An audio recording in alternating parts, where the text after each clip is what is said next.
गुरुर्विष्णुः गुरुर्देवो महेश्वरः गुरुसाक्षात् परब्रह्म तस्मै श्रीगुरवे नमः।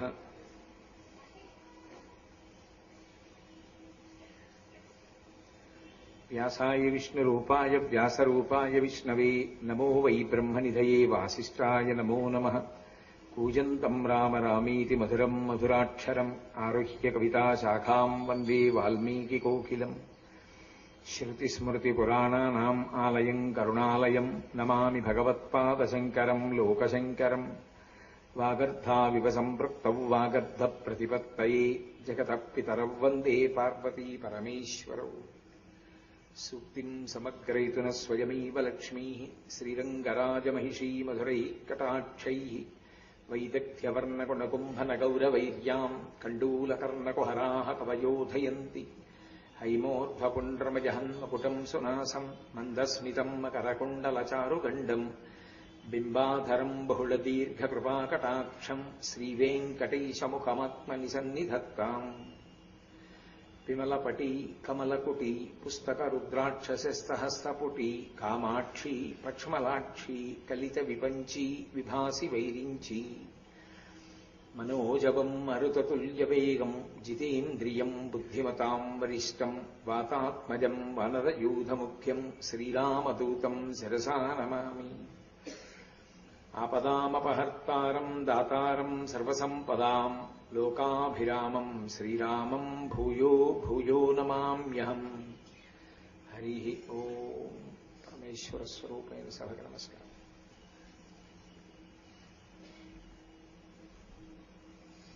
మనం లౌకికంగా వంశము అని ఒక మాట చెప్తాం. అందులో ఏదైనా వివాహం జరుగుతోందనుకోండి, ఆ అమ్మాయి ఎవరి ముని మనవరాలు, ఎవరి మనవరాలు, ఎవరి కుమార్తె, ఈ మూడు చెప్పి కన్యాదానం చేస్తారు. అలాగే పితృకార్యం చేశారనుకోండి, పితృ పితామహ ప్రపితామహానాం, తండ్రి తాత ముత్తాత ముగ్గురి పేర్లు చెప్పి పెడతారు. పరంపర, ఆ వంశం అలా కొనసాగాలి అని కోరుకుంటారు. ఆ వంశం మధ్యలో విచ్ఛిన్నం కాకూడదు అని, అందుకని కొడుకు పుట్టాలి అని కోరుకుంటారు. అలాగే గురు పరంపర కూడా కొనసాగాలి. ఎందుకు కొనసాగాలి గురు పరంపర అంటే, గురు పరంపర కానీ ఆగిపోతే దిశానిర్దేశకత్వం చేసేవాడు ఉండడు. భగవంతుని వైపుకి నడవడానికి అసలు మార్గమేమి అన్నది చెప్పేవాడు ఉండడు. అలా చెప్పేవాడు లేకపోతే ఎవడికి తోచింది వాడు చెప్పేవాళ్ళు బయలుదేరతారు. బయలుదేరితే ఏమైపోతుందంటే, మేము భగవంతుణ్ణి చేరుకునే మార్గంలో నడుస్తున్నాం అనుకుని తప్పు త్రోవలో నడిచి జీవితాలను పాడు చేసుకుంటారు. అందుకని వేదప్రోక్తమైనటువంటి విధానాన్ని ఉపదేశించడం కోసం ఎప్పుడూ కూడా గురు పరంపర కొనసాగుతూ ఉండాలి. అందుకే చూడండి, నిన్ననే నేను మీతో మనవి చేశాను, భవశంకర దేశికమే శరణం అంటారు. దేశికుడు అంటే దిశని సూచించువాడు. ఇలా ప్రయాణం చెయ్యండి అని చెప్పాలి. ఆ మార్గము తాను బాగా అధ్యయనం చేసి, తాను తెలుసుకుని, తాను అనుష్ఠించి, తాను ఇతరులకు చెప్పగలిగినటువంటి సమర్థుడై ఉండాలి. అలా కాకపోతే ఏమవుతుందంటే, ఏదో మిడిమిడి జ్ఞానంతోటో తెలిసి తెలియకుండానో తాను నమ్మింది యథార్థం అనుకుని చెప్పేయడం మొదలు పెట్టాడనుకోండి, ఆ మార్గంలో ప్రయాణం చేయడం మొదలు పెడితే పరమ ప్రమాదకరమైన స్థితికి వెళ్ళిపోతారు. ఆ జీవితం వృధా అయిపోవడం కాదు, చేసిన ఉపాసన ఫలితం లేనిదైపోతుంది. అందుకే గురు పరంపర ఎప్పుడూ కొనసాగాలి. అందుకే మనం గురు పరంపర చెప్పి నమస్కారం చేస్తూ ఉంటాం. ప్రారంభం ఎక్కడో చెప్తాం, మధ్య ఎక్కడో చెప్తాం, ఇప్పుడు మా గురువు గారి వరకు నమస్కారం అని చెప్తాం. సదాశివ సమారంభాం శంకరాచార్య మధ్యమాం అస్మదాచార్య పర్యంతాం వందే గురు పరంపరాం. సదాశివునితో ప్రారంభమైనది అంటే, సదాశివుడు అంటే దక్షిణామూర్తి. దక్షిణామూర్తితో ప్రారంభమై మధ్యలో శంకర భగవత్పాదులుండి ఈ చివరకు వచ్చేటప్పటికి ఇప్పుడు నాకు ఉపదేశం చేసినటువంటి మా గురువు గారు ఎవరున్నారో ఆ గురువు గారి పర్యంతము, ఆ గురు పరంపరకంతటికీ నమస్కరించుతున్నాను. ఇందులో మీరు చూడండి, లౌకికంగా కూడా తండ్రి తెలుస్తాడు, తండ్రి పేరు తెలుస్తుంది, తాత పేరు తెలుస్తుంది, ముత్తాత పేరు తెలుస్తుంది. ముత్తాత పైన ఉన్నటువంటి వాళ్ళ పేర్లు తెలియచ్చు, తెలియకపోవచ్చు. ముత్తాత పేరు వరకు మాత్రం తెలియకపోవడం చాలా తప్పు, తెలిసి ఉండి తీరాలి. ఆ పైన తెలియకపోతే పెద్ద దోషం ఏం కాదు. వంశమునందు పూర్వులు అని పిలుస్తారు. అలాగే గురు పదవి యందు కూడా ఒక విధానం ఉంటుంది. ఇప్పుడు మీకు తేలికగా అర్థం అవ్వాలి అంటే, నేనున్నాను అనుకోండి, నాకు ఒక గురువు గారు ఉన్నారు. ఆ గురువు గారిని గురువు అని పిలుస్తాం. ఎందుకంటే గురువు అంటే గు అంటే చీకటి, రు అంటే తొలగించేవాడు.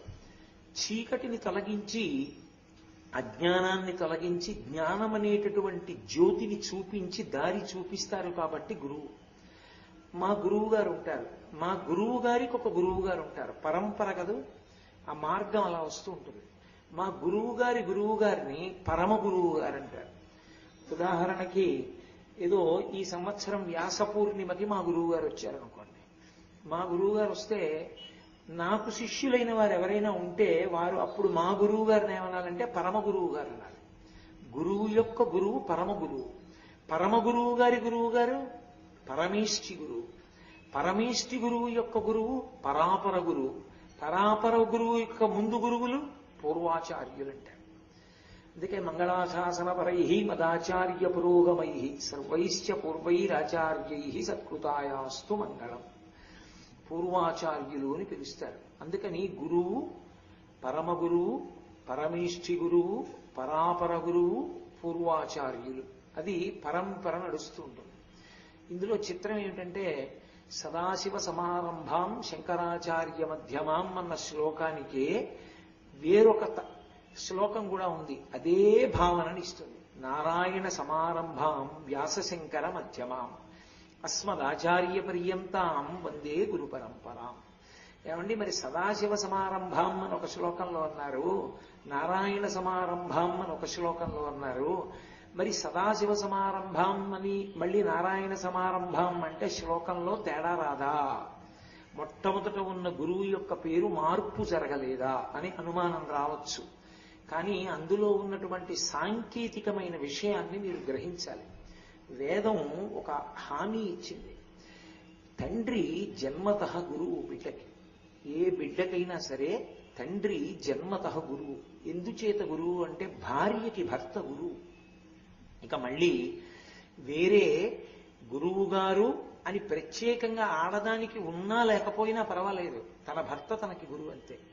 యోమీ దీనోవా రాజ్యహీనోవా యోమీ భర్త సమే గురు తం నిత్యమనురక్తాస్మి యథారూపాం సువర్చల అంటుంది సీతమ్మ సుందరకాండలో. భర్త గురువు. గురువు అంటే పెద్దవాడు అని, దైవం. కాబట్టి గురువు పరబ్రహ్మం. మనం శ్లోకం చెప్తుంటాం, గురుర్బ్రహ్మ గురుర్విష్ణు గురుర్దేవో మహేశ్వర గురు సాక్షాత్ పరబ్రహ్మ తస్మై శ్రీ గురవే నమః. ఇందులో అసలు ఒక పెద్ద చమత్కారం. గురువు బ్రహ్మ, గురువు విష్ణువు, గురువు మహేశ్వరుడు, గురువు పరబ్రహ్మ, అందుకు నమస్కారం అంటే ఆ నమస్కారం గురువు గారికి చెందదు. ఎందుకు చెందదో చెప్పనా? బ్రహ్మగారికి మనస్ఫూర్తిగా నమస్కారం చెయ్యరు. ఎందుకు చెయ్యరు అంటే ఓ కారణం ఉంది. నేను గత జన్మల్లో చేసుకున్న కర్మను అనుసరించి నాకు ఈ జన్మ ఇచ్చేసాడు ఆయన, అయిపోయింది. ఇక నేను కొత్తగా ఇప్పుడు నమస్కారం చేస్తే ఏమిటి వస్తుంది? మళ్ళీ ఇప్పుడు నీ చేసే పాపపుణ్యాలని బట్టే ఆయన నాకు జన్మనిస్తాడు. కాబట్టి బ్రహ్మగారికి నమస్కారం చేస్తే నాకు కొత్తగా వచ్చేది లేదు. నీ చేసుకున్న పాపపుణ్యాలు భక్తిని బట్టి విష్ణువు రక్షిస్తాడు. చిట్ట చివర జ్ఞానమిచ్చి మోక్షాన్నో లేకపోతే పునరుత్పత్తి కొరకు శరీరాన్నో మహేశ్వరుడు పడగొడతాడు. గురువుకి ఆ కారణం చేత నమస్కరించారు. అలా అయితే గురువు ఈ దేని చేత సృష్టికర్త? గురువు సృష్టించలేదు, తల్లిదండ్రులు సృష్టికర్త. గురువు కాదుగా ఈ శరీరాన్ని సృష్టించింది. మరప్పుడు గురువు బ్రహ్మ ఎలా అయ్యాడు అంటే, బ్రహ్మ శరీర సృష్టి వలన కాదు, బ్రహ్మ జ్ఞానమునిచ్చిన కారణం చేత. గురువు గారు జ్ఞానాన్ని ఇస్తాడు, భక్తిని ఇస్తాడు. భక్తితో కర్మ చేయగలిగినటువంటి స్థితిని కల్పిస్తాడు తన బోధ చేత. కానీ అది మళ్ళీ వైక్లభ్యములను పొందుతూ ఉంటుంది. ఒకసారి భక్తి ఏర్పడింది అనుకోండి, అది స్థిరంగా ఉండిపోతుంది అనుకోవడానికి అవకాశం ఏం లేదు. అందుకే మీరు నన్ను కొంచెం విశాల హృదయంలో అర్థం చేసుకుంటాను అంటే, నేను వేదాంతంలో ఒక తాత్పర్యం చెప్తాను. ఎవరికి చాలా చిన్న వయస్సులో భక్తి అలవడిందో వారిది పరిణత భక్తి.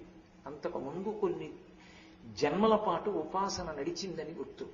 మధ్య వయస్సులోనో వృద్ధాప్యంలోనో వచ్చిందనుకోండి భక్తి, అది ఇంకా బాగా పాదుకున్న భక్తి కాదు.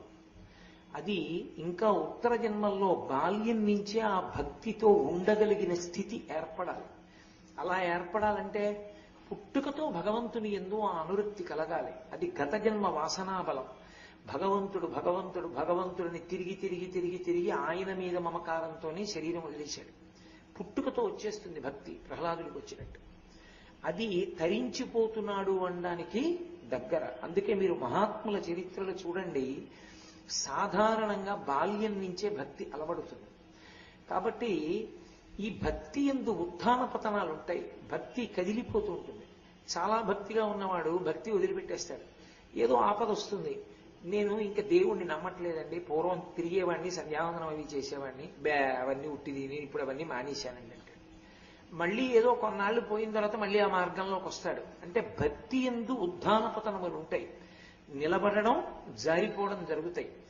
ఇలా నిలబడి జారిపోకుండా కష్టమన్నది రాకుండా ఎలా ఉంటుందా? మనుష్య శరీరంలో ఉన్నావంటే పాపపుణ్యాలు చేశావు కాబట్టే మనుష్య శరీరంలో ఉన్నావు. కేవలం పుణ్యం చేస్తే దేవతగా ఉండు. కాబట్టి దుఃఖం రాకుండా ఎందుకు ఉంటుంది? దుఃఖం వచ్చింది కాబట్టి భగవంతుడిని గట్టిగా పట్టుకోవాలి. మళ్ళీ అలాంటి పాపం చేయకుండా నన్ను రక్షించమని అడగాలి అని బోధ చేసి భక్తి చెడిపోకుండా రక్షిస్తాడు గురువు. అందుకని విష్ణు సామాన్య సృష్టి వలన అని అన్వయం చేయకూడదు. భక్తిని ఇచ్చాడు కాబట్టి బ్రహ్మ, భక్తిని రక్షించాడు కాబట్టి విష్ణువు. చిట్ట చివరికి అజ్ఞానం కొద్దిగా ఉండిపోతూ ఉంటుంది. ఆ ఉండిపోతున్న అజ్ఞానాన్ని శిల్పి ఉలిమి చెక్కినట్టుగా శుతిమెత్తగా కొట్టవలసిన చోట శుతిమెత్తగా కొడుతూ, గట్టిగా కొట్టవలసిన చోట గట్టిగా కొడుతూ, కళ్ళు చెక్కేటప్పుడు ఎంత జాగ్రత్తగా చెక్కుతాడో అలా చెక్కుతూ, ఒక్కొక్క చోట గట్టిగా కొట్టవలసిన చోట గట్టిగా కొడుతూ అజ్ఞానాన్ని పూర్తిగా తొలగతోస్తాడు కాబట్టి మహేశ్వరుడు. ఈ మూడు కలిపిన స్వరూపమై తానుండి ఎప్పుడు ఏది చెయ్యాలో అది చేస్తూ పెడతాడు కాబట్టి పరబ్రహ్మము. అందుకని గురుర్బ్రహ్మ గురుర్విష్ణు గురుర్దేవో మహేశ్వర గురు సాక్షాత్ పరబ్రహ్మ తస్మై శ్రీ గురవై నమః. అంతేగాని గురువుగారు బ్రహ్మ అండి, గురువుగారు విష్ణు అండి, గురువుగారు శివుడండి అని అర్థం చెప్పకూడదు దానికి. అలా అయితే సృష్టికి స్థితికి లయకి కారణమవుతాడు. అది అర్థం ఉండదు అప్పుడు. జ్ఞానపరంగా వచ్చేటటువంటి శ్లోకం ఆ శ్లోకం. అందుకని గురువుకి నమస్కరిస్తున్నాను. అప్పుడు గురువుకి శిష్యుడితో అనుబంధం వచ్చింది. లేకపోతే ఆ శ్లోకం అనుబంధాన్ని ఇవ్వదు గురు శిష్యుల మధ్య. కనుక గురు పరంపర యందు కూడా సదాశివ సమారంభాం అన్నవాళ్ళు నారాయణ సమారంభాం అని మళ్ళీ శ్లోకం ఎందుకు మారిందండి? వెనక్కి రండి అంటే భర్త సహజంగా గురువు, తండ్రి పుట్టుకతో గురువు అంతే. మళ్ళీ ఇంకా తండ్రి వేరొకడు అనడానికి శాస్త్రం అంగీకరించదు. తండ్రియే గురువు. అందుకే మీరు చూడండి, ఇప్పుడు ఈ బాబు ఉపనయనం చేసుకొచ్చాడు ఇక్కడికి. ఉపనయనంలో అతనికి బ్రహ్మోపదేశం ఎవరు చేశారు? వాళ్ళ నాన్నగారు చేస్తారు. అతనికి గాయత్రీ మంత్రం ఎవరిచ్చారు? వాళ్ళ నాన్నగారు ఇచ్చారు. వాళ్ళ నాన్నగారు కాకుండా ఇంకోళ్ళు ఇవ్వడానికి అవకాశం లేదు. వాళ్ళ నాన్నగారే ఇవ్వాలి. వాళ్ళ నాన్నగారే ఇవ్వాలని ఎవరు విధించారు? వేదం విధించింది. వేదం ఎవరు? పరమేశ్వరుడు. అంటే ఇప్పుడు తండ్రి ఈ పిల్లవాడికి జన్మతః ఎవరసలు? గురువు. ఆయన తప్ప వేరొకడు గాయత్రి ఇవ్వకూడదు. ఆయన ఇవ్వలేదనుకోండి, ఇతనికి కర్మాధికారం లేదు. అలా కూర్చోవడమే గాయత్రి చేయకుండా. ఆయన ఇచ్చారు కాబట్టి ఆ పిల్లాడంత వైదికంగా వచ్చి కూర్చుని శంకర జయంతి జరుగుతోంది, గురు వైభవం చెప్తున్నారు, మనం తెలుసుకోవాలి అని ఒక్కడు హైదరాబాద్ నుంచి బయలుదేరి వచ్చి కూర్చుని వింటున్నాడు ఉపన్యాసాలు. అందుకని తండ్రి జన్మతః గురువు. తండ్రి జన్మతః గురువైనప్పుడు పరంపర యందు కూడా ఈ రహస్యాన్ని చెప్పడానికి, ఈ సాంకేతిక విషయాన్ని సూచించడానికి తండ్రి కొడుకుల సంబంధం ఉన్న వాళ్ళని తీసుకొచ్చి గురు పరంపరలోకి కలుపుతారు పేరు మార్చి. అంతేకాని నారాయణుడు ఒకడు సదాశివుడు ఒకడు అని అర్థం చెప్పకూడదు. ఏదోనండి ఆయనకి సరదా పుట్టింది అందుకని సదాశివుడు అన్నాడు, ఈ సరదా పుట్టింది నారాయణుడు అన్నాడండి, ఏమో మరి అలాగే అనాలండి ఇలాగే అనాలండి అని చెప్పి దెబ్బలాడుకోకూడదు పేర్లు పెట్టి. నారాయణ శబ్దం ఎందుకు ఉపయోగిస్తారంటే తండ్రి గురువు అన్నది నిర్ధారించడానికి నారాయణ శబ్దం వేస్తారు. ఎందుకని? నారములన్నిటికీ ఆయన ఆయనమై ఉన్నాడు, సమస్త జీవులకు ఆయన ఆధారమై ఉన్నాడు. అప్పుడు కొడుకుతనం ఎక్కడ మొదలవుతుందంటే నారాయణ శబ్దం వాడితేనే కొడుకుతనం వస్తుంది, లేకపోతే కొడుకు శబ్దం రాదు. ఎందుకని? ఈ సృష్టి చెయ్యవలసిన బ్రహ్మగారు ఎక్కడి నుంచి వచ్చాడు? నారాయణుని నాభికమలంలోంచి వచ్చాడు. ఆ బ్రహ్మగారు సృష్టి చేస్తే కదా మనందరం వచ్చాం. కాబట్టి ఇప్పుడు సృష్టికర్త అయిన బ్రహ్మ ఎవరికి కొడుకై ఉన్నాడు? నారాయణునికి కొడుకై ఉన్నాడు. నారాయణునికి బ్రహ్మగారు కొడుకై ఉంటే అందరికీ గురు పరంపరలోకి ఎవరొచ్చి తీరాలి? బ్రహ్మగారు రావాలా వద్దా? సృష్టికర్త కాబట్టి ఆయన రావాలా వద్దా? రావాలంటే నారాయణుడు రావాలా వద్దా తండ్రి గురువు కింద? ఈ రహస్యాన్ని సూచిస్తే ఓ తండ్రిని నేను స్వతహాగా జన్మతః నా కొడుక్కి గురువుని. ప్రతి పిల్లవాడు ఏం తెలుసుకుంటాడు? నా తండ్రి గురువు, నా తండ్రి మాట నేను ఔదలదాల్చాలని తెలుసుకుంటాడు. అందుకని నారాయణ సమారంభాం వ్యాసశంకర మధ్యమాం అస్మదాచార్య పర్యంతాం వందే గురు పరంపరాం. శంకరాచార్యుల వారు వైశాఖ శుక్ల పంచమి నాడు కాలడిలో అవతరించారు.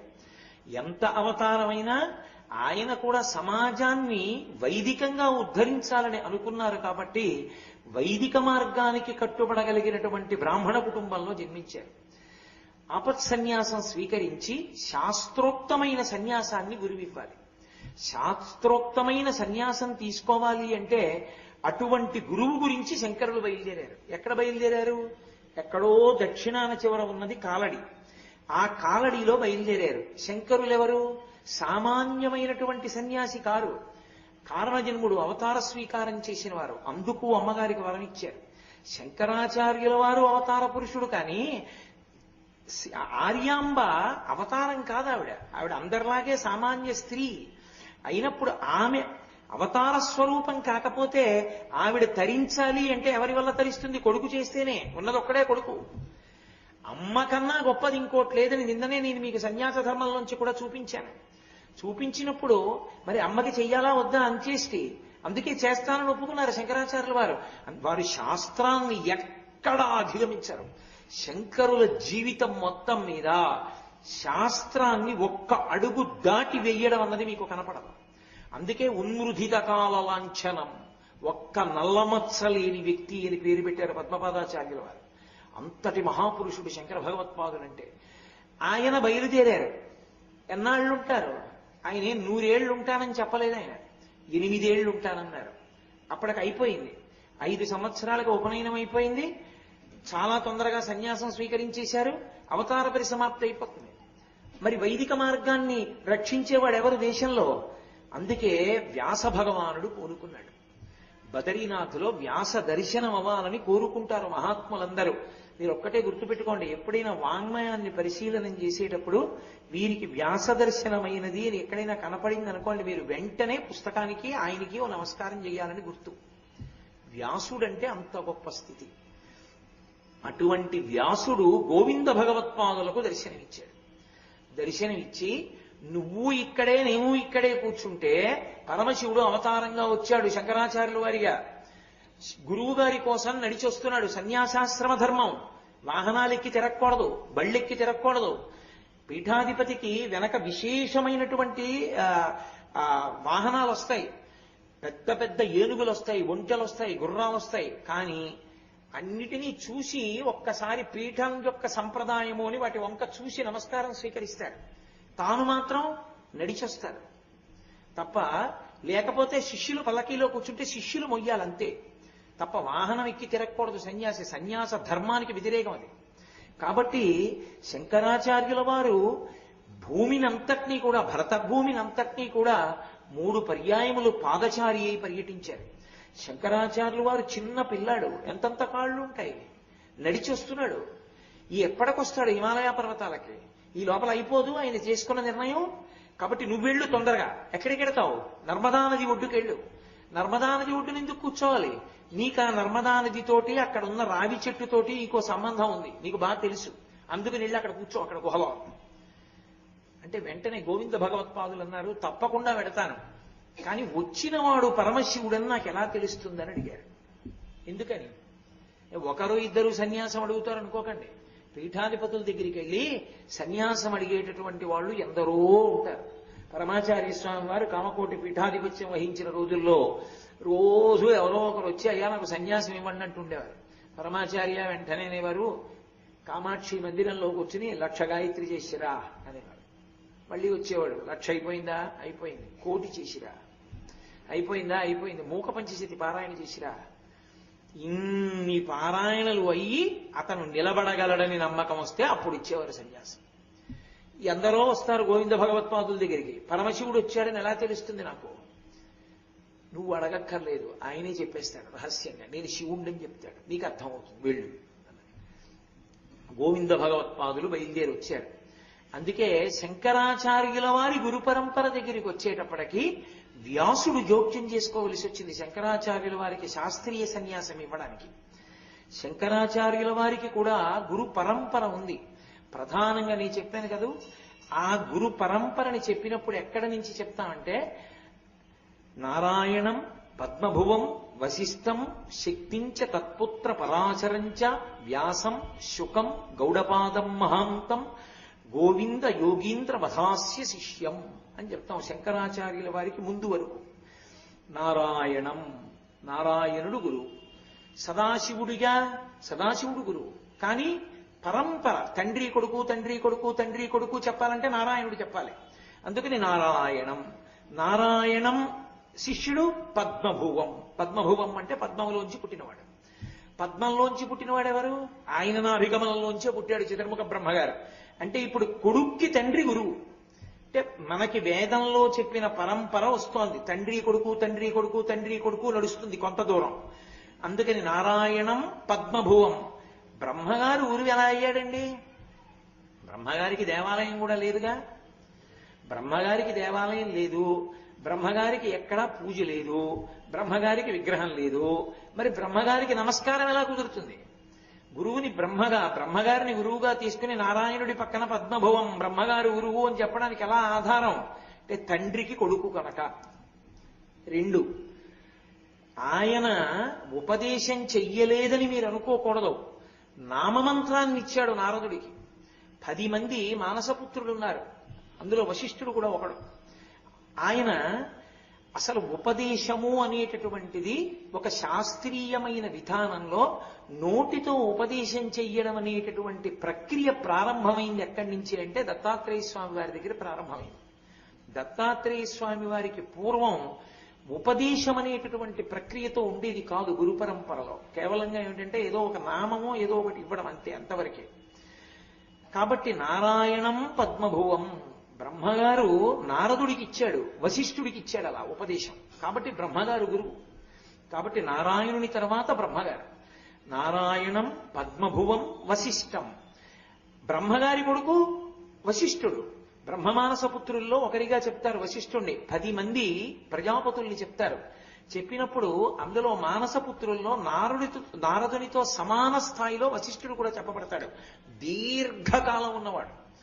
అటువంటి వశిష్ఠ మహర్షి బ్రహ్మగారికి కొడుకు. కాబట్టి గురు పరంపర ఎలా పెడుతోంది? తండ్రి కొడుకు కొడుకు. కాబట్టి ఇప్పుడు నారాయణుడి కొడుకు బ్రహ్మగారు, బ్రహ్మగారి కొడుకు వశిష్ఠుడు. ఇప్పటి వరకు మీరు గమనించాలి, తండ్రి కొడుకు కొడుకు వచ్చింది. కాబట్టి నారాయణం పద్మభువం వశిష్టం. వశిష్ఠుని దగ్గరికి వచ్చేటప్పటికీ సరే రామచంద్రమూర్తి నామకరణం చేశారు. వశిష్ఠ మహర్షి చాలా దీర్ఘాయుష్మంతుడు, ఆయన మహానుభావుడు, ఎన్నో విశేషమైనటువంటి పనులు చేశాడు. ఇవన్నీ పక్కన పెట్టండి. గురు పరంపరలో వశిష్ఠుడి గురించి చెప్పినప్పుడు ఒక పెద్ద చమత్కారం ఉంది, చాలా పెద్ద చమత్కారం. అది మీరు కనిపెట్టవలసి ఉంటుంది. ఏమిటా చమత్కారం అంటే, వశిష్ఠుడు తన పరమ గురువు అయినటువంటి వారికి తాను ఉపదేశం చేశాడు గురువుగా. పరమ గురువు శిష్యుడిగా వచ్చాడు మళ్ళీ వశిష్ఠుడికి. వశిష్ఠుడికి గురువు ఎవరు? బ్రహ్మగారు, తండ్రి కాబట్టి.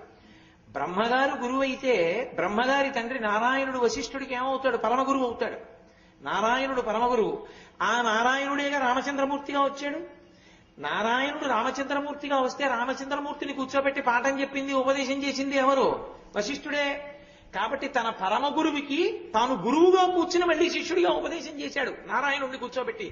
ఈ విశేషం అందింది ఒక్క వశిష్ఠుడికి గురు పరంపరలో. అది అక్కడ పట్టుకోవలసినటువంటి విశేషం. కాబట్టి నారాయణం పద్మభువం వశిష్టం. అంతేకాదు, అద్వైత సంప్రదాయం దగ్గరికి వచ్చేటప్పటికీ అసలు అద్వైతంలో పరమాద్భుతమైనటువంటి గ్రంథాన్ని రామచంద్రమూర్తి ఉపదేశంగా ఇచ్చినవాడు వశిష్ఠుడే. యోగవాసిష్టము అని ఒక గ్రంథం, అదంతా అద్వైత సంప్రదాయాన్ని చెప్తుంది. ఆ యోగవాసిష్టాన్ని ఇచ్చినటువంటి వాడు వశిష్ఠ మహర్షి. కాబట్టి నారాయణం పద్మభువం వశిష్టం తత్పుత్ర శక్తించ. ఆ వశిష్ఠుని యొక్క కుమారుడు శక్తి. ఆ శక్తి తరువాతి గురు పరంపరలో శంకరాచార్యుల వారి గురు పరంపరని స్పృశిస్తున్నాను నేను. కానీ ఎక్కువగా ఎందుకు మాట్లాడకుండా వెళ్ళిపోతున్నాను అంటే ప్రధాన ప్రసంగం నాది శంకర భగవత్పాదుల మీద. అందుకని శంకర భగవత్పాదుల దగ్గరికి చేరడానికి వెడుతున్నాను తొందరగా. నారాయణం పద్మభువం వశిష్టం తత్పుత్ర శక్తించ. ఆ వశిష్ఠుడి కొడుకు శక్తి, ఆయన పేరు శక్తి మహర్షి. ఆ శక్తి మహర్షి వశిష్ఠుడి తర్వాత గురుస్థానాన్ని అలంకరించాడు పరంపరలో. ఈ శక్తి మహర్షి చాలా విచిత్రమైనటువంటి స్థితి. వశిష్ఠుడు ఏదో దేహత్యాగం చేసిన తర్వాత గురు పరంపరలోకి వచ్చిన వాడు కాడు. ఇక్కడ వరకు మీరు జాగ్రత్తగా గమనిస్తే తండ్రి ఉండగానే కొడుకు, కొడుకు ఉండగానే తరువాత మనవడు, అలా వస్తున్నారు గురు పరంపరలో. నారాయణుడు ఎప్పుడూ ఉంటాడు, పద్మభువం బ్రహ్మగారు ఎప్పుడూ ఉంటాడు, వశిష్టం చాలా కాలం ఉన్నాడు. వశిష్ఠుడు ఉండగానే శక్తి కూడా గురువయ్యాడు పరంపరలో. ఎలా అవుతాడండి అని మీరు నన్ను అడగచ్చు. గురు పదవిని ఇస్తాడు. ఇకపైన నువ్వు దీన్ని నిర్వహిస్తున్నావు అంటారు, అప్పుడు వస్తుంది. అందుకే మీరు చూడండి, ఒకానొకప్పుడు పౌరాణిక వాంగ్మయం అంతా కూడా వేరు వేరు పేర్లతో పిలిచారు. యవనాశ్వుడు అని పిలిచారు, దుందుమారుడు అని పిలిచారు, కల్మషపాదుడు అని పిలిచారు. కానీ కంచికామకోటి పీఠాధిపత్యం వహించినటువంటి మహాపురుషులు సదాశివ బ్రహ్మేంద్ర స్వాముల వారు గురు పరంపరా రత్నావళి అని ఒక స్తోత్రాన్ని చేశారు. కంచి కామకోటి పీఠాధిపతుల్లో సదాశివ బ్రహ్మేంద్ర స్వామి వారి గురువు గారి వరకు ఉన్నటువంటి జీవిత విశేషాలన్నింటినీ కూడా ఆ గురురత్నమాలికలో చెప్పారు. ఆ చెప్పినప్పుడు శక్తి మహర్షి గురించి ఆయన ఒక చిత్రమైన విషయాన్ని చెప్పారు. అది చాలా పురాణాల్లో లేదు. కానీ సదాశివ బ్రహ్మేంద్రులు అంటే సామాన్యులు కాదు, జీవన్ముక్తులు వారు. వారు బ్రహ్మము యొక్క స్థాయిని పొందినవారు. అందుకని వారు ఏదో ఆధారం లేకుండా చెప్పరు.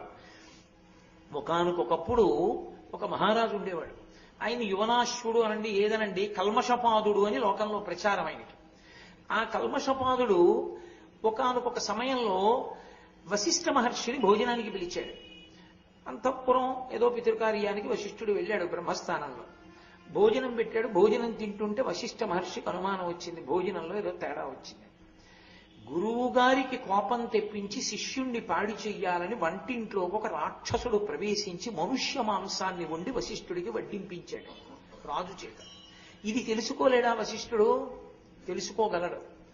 కానీ అది ఈశ్వరమాయ అన్న మాటకు అర్థం. ఒక చమత్కారం జరగాలి, శక్తి మహర్షి యొక్క గొప్పతనం బయటికి రావాలి. వెంటనే వశిష్ఠుడికి ఆగ్రహం కలిగింది. నాకు నరమాంసం వడ్డించావు, ఎవడు వంటింట్లో దూరాడు, ఎవడు వడ్డించాడు పక్కన పెట్టావు, ఇంటి యజమానిగా నీదే ఆ దోషం. గురువుని నన్ను పిలిచి నరమాంసం విస్తట్లో వడ్డిస్తుంటే నాకు తెలియదండి, ఎవరో వండారంటే కుదరదు, యజమానివి నువ్వే, అందుకు నీకు శాపం ఇస్తున్నాను, నరమాంస భక్షణ చేసే రాక్షసుని మగుదువుగాక. రాజుకి కోపం వచ్చింది. కోపం వచ్చి వెంటనే ఆయన కమండలంలో జలాలు తీసుకుని వశిష్ఠుడిని శపించడానికి సిద్ధమయ్యాడు. ఆయన అంతటి మహానుభావుడు. ఒక పురాణంలో భార్య అనుంది, రామాయణంలో కూడా భార్య అని, తర్వాత కాలంలో కొన్ని చోట్ల మంత్రి అనుంది. ఏదైతే అవనివ్వండి, గురువుని శపిస్తే రౌరవాది నరకాలకు పోతావురా, నీకు శక్తి ఉండొచ్చు కానీ నీ వంశం నశించిపోతుంది. గురువు జోలికి వెళ్ళడం ఏంటి? గురువు జోలికి వెళ్ళకూడదన్నారు. అంటే ఆయన చేతిలో అప్పటికే నీళ్లు పోసేసుకున్నాడు. ఆ నీళ్లు ఎక్కడ విడిచిపెడితే ఆ భాగం కాలిపోతుంది. భూమి మీద పోస్తే భూమి కాలిపోతుంది. కాబట్టి ఇప్పుడు ఈ నీళ్లు ఎక్కడ పోయానని అడిగాడు. నీ మీదే పోసుకోవాలి. తన మీద పోసుకుంటే తన ఒళ్ళు కన్నాలు పడిపోతుందని తన పాదముల మీద పోసుకున్నాడు. పోసుకుంటే కొత్త ఉడికిపోయి ఆ మాంసం బయటికి వచ్చేసి పాదాలు కాలిపోయాయి, వివర్ణమైపోయాయి. అందుకని కల్మషపాదుడు అని పేరు వచ్చింది. ఆ రాజు వశిష్ఠ మహర్షి శాపానికి నరమాంస భక్షణ చేసేటటువంటి రాక్షసుడిగా మారిపోయాడు. మారిపోయి వశిష్ఠుని కుమారుడైన శక్తి మహర్షి కనబడితే ఆయన్ని తినడానికి మీద పడ్డాడు. కొన్ని చోట్ల మింగేడు అని కూడా ఉంది. కానీ గురురత్నమాలికా స్తోత్రాన్ని నేను ఆధారం చేసి మాట్లాడుతున్నాను. శక్తి మహర్షి దగ్గరికి వెళ్ళేటప్పటికీ శక్తి మహర్షి అలా నిలబడ్డారు, వశిష్ఠుని కుమారుడు. ఆయన అలా నిలబడేటప్పటికీ ఆ శక్తి మహర్షి తండ్రి అయిన వశిష్ఠుడు ఇచ్చినటువంటి శాపం వశిష్ఠుడి ప్రమేయం లేకుండా పోయింది. ఆ శక్తి మహర్షిని చూసేటప్పటికీ అతనికి ఉన్నటువంటి ఆ రాక్షసత్వం విరిగిపోయిందంతే. విరిగిపోయి మళ్ళీ రాజైపోయాడు. అంటే శక్తి మహర్షి ఎంత పరబ్రహ్మంగా ఈ భూమి మీద నడిచాడో చూడండి. అంతటి మహానుభావుడు. అద్వైత సంప్రదాయంలో మహాపురుషుడిగా చెప్పబడిన వారిలో ఒకరు శక్తి మహర్షి. అందుకని నారాయణం పద్మభువం వశిష్టం శక్తించ తత్పుత్ర పరాశరంచ. ఆ శక్తి మహర్షి యొక్క కుమారుడు పరాశరుడు, వశిష్ఠ మహర్షిగా మనవడం. ఈ శక్తి మహర్షికి ఈ పరాశర మహర్షి జన్మించేటప్పుడు చిత్రం జరిగింది. శక్తి మహర్షి యొక్క భార్య కడుపులో పరాశరుడు ఉండగా వశిష్ఠ మహర్షి ఆశ్రమంలో కూర్చుని ఉంటే తన కోడలి కడుపులోంచి వేదమంత్రాలు వినపడుతుండేవి. ఏమిటి నీ కడుపులోంచి వేదమంత్రాలు సుస్వరంగా వినపడుతున్నాయని వశిష్ఠుడు తెల్లబోయి దివ్య దృష్టితో చూశాడు. అసలు ఆమె కడుపులో ఉత్పన్నమవుతున్నప్పుడే అతను వేదమంత్రాలు చెప్తూ వేదమంత్రాల లోపల ఆమ్నాయం చేశాడు. తండ్రి అయిన శక్తి మహర్షి యొక్క తేజమైన కారణం చేత అమ్మ కడుపులో పిండంగా తయారవుతున్నప్పుడు వేదమంత్రాలు చెప్పాడు పరాశరుడు. అంతటి మహానుభావుడు. అసలు పరాశరుని గురించి చెప్పడం చాలా చాలా కష్టం. అందుకే పరాశరుడు యొక్క తేజస్సు తప్ప వేద విభాగం చెయ్యగలిగినటువంటి మహాపురుషుణ్ణి సృజించలేదని పరదేవత ఆయనకి కామప్రచోదనం చేసి సత్యవతి యందు వీర్యము నిక్షేపించేటట్టు చేసింది. ఆ సత్యవతి కారణ జన్మురాలు. మీరు మహాభారతం ఆదిపర్వంలో విన్నారు. మళ్ళీ నేను ఇప్పుడు వెనక్కి ఎక్కడికి వెళ్ళను. కాబట్టి ఆ పరాశర మహర్షి సత్యవతీదేవి యందు తన తేజస్సుని ఉంచిన కారణం చేత వేరొక మహానుభావుడు ఉద్భవించాడు. ఆయనే వ్యాస భగవానుడు. శక్తించ తత్పుత్ర పరాశరంచ. ఆ పరాశరుని యొక్క కుమారుడు వ్యాసం. పరాశర మహర్షి ఈ లోకానికి అందించినటువంటి గొప్ప కానుకలు రెండున్నాయి. ఒకటి వ్యాస మహర్షిని అందించాడు, రెండు విష్ణు పురాణాన్ని అందించాడు. విష్ణు పురాణాన్ని ఈ లోకానికి అందించిన వాడు పరాశర మహర్షే. అందుకే పరాశర మహర్షికి శంకర భగవత్పాదులు ప్రత్యేక వందనం చేశారు. అంతటి గొప్పవాడు పరాశరుడు. ఆ పరాశర మహర్షి యొక్క కుమారుడు వ్యాసుడు.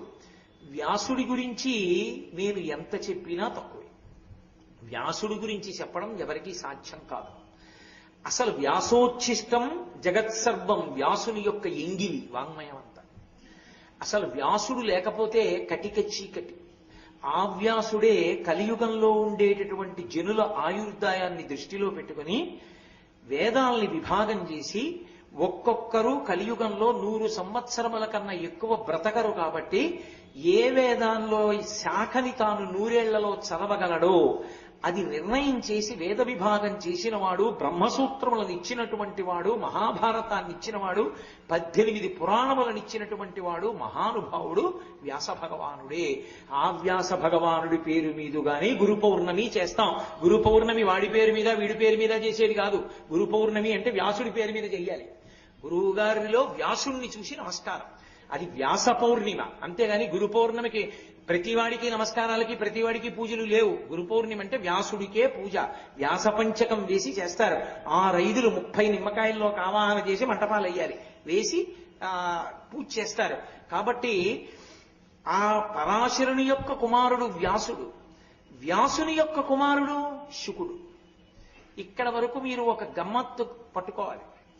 తండ్రి కొడుకు తండ్రి కొడుకు తండ్రి కొడుకు అలా వెడుతోంది గురు పరంపర. అందుకని నారాయణుడిని తీసుకొచ్చారు ముందుకి. నారాయణం పద్మభువం వశిష్టం శక్తించ తత్పుత్ర పరాశరంచ వ్యాసం శుకం. శుకుడి దగ్గరికి వచ్చేటప్పటికీ ఇక మిగిలిన వాళ్ళల్లా ఆయన కూడా భార్యతో ఉన్నాడు, బిడ్డలతో ఉన్నాడు అని చెప్పడానికి సావకాశం లేదు. ఎందుకు లేదో తెలుసా? ఈ పైన ఉన్న వాళ్ళ స్థాయి ఒకెత్తు, ఒక్క శుకుడి స్థాయి ఒకెత్తు. ఎందుచేత అంటే నేను మీకు తేలిగ్గా అర్థం అవ్వాలంటే ఒక్క మాటే చెప్పగలను. శుకోత్పత్తి గురించి చెప్తూ మహానుభావులు ఏమన్నారంటే, పరమేశ్వరుడు సృష్టి ఎందుకు చేస్తాడు అంటే కర్మ అనుభవించేటట్టు చెయ్యడానికి. ఇది ఎందుకు అంటే కర్మ అనుభవించడానికి సాధనం. గత జన్మలో చేసుకున్న పాపపుణ్యాలు దీంతో అనుభవించేస్తారు. అలా సృష్టించి సృష్టించి సృష్టించి సృష్టించి కొన్ని కోట్ల కోట్ల జీవరాశులను సృజించి విసిగిపోయాట ఈశ్వరుడు. అసలు అనుభవించడానికి కర్మ లేని పుట్టుకతో జ్ఞానిని ఒకడిని సృష్టిస్తా, అటువంటి మహానుభావుణ్ణి నా సంతోషం కోసం ఒకడిని పంపిస్తానన్నాడు.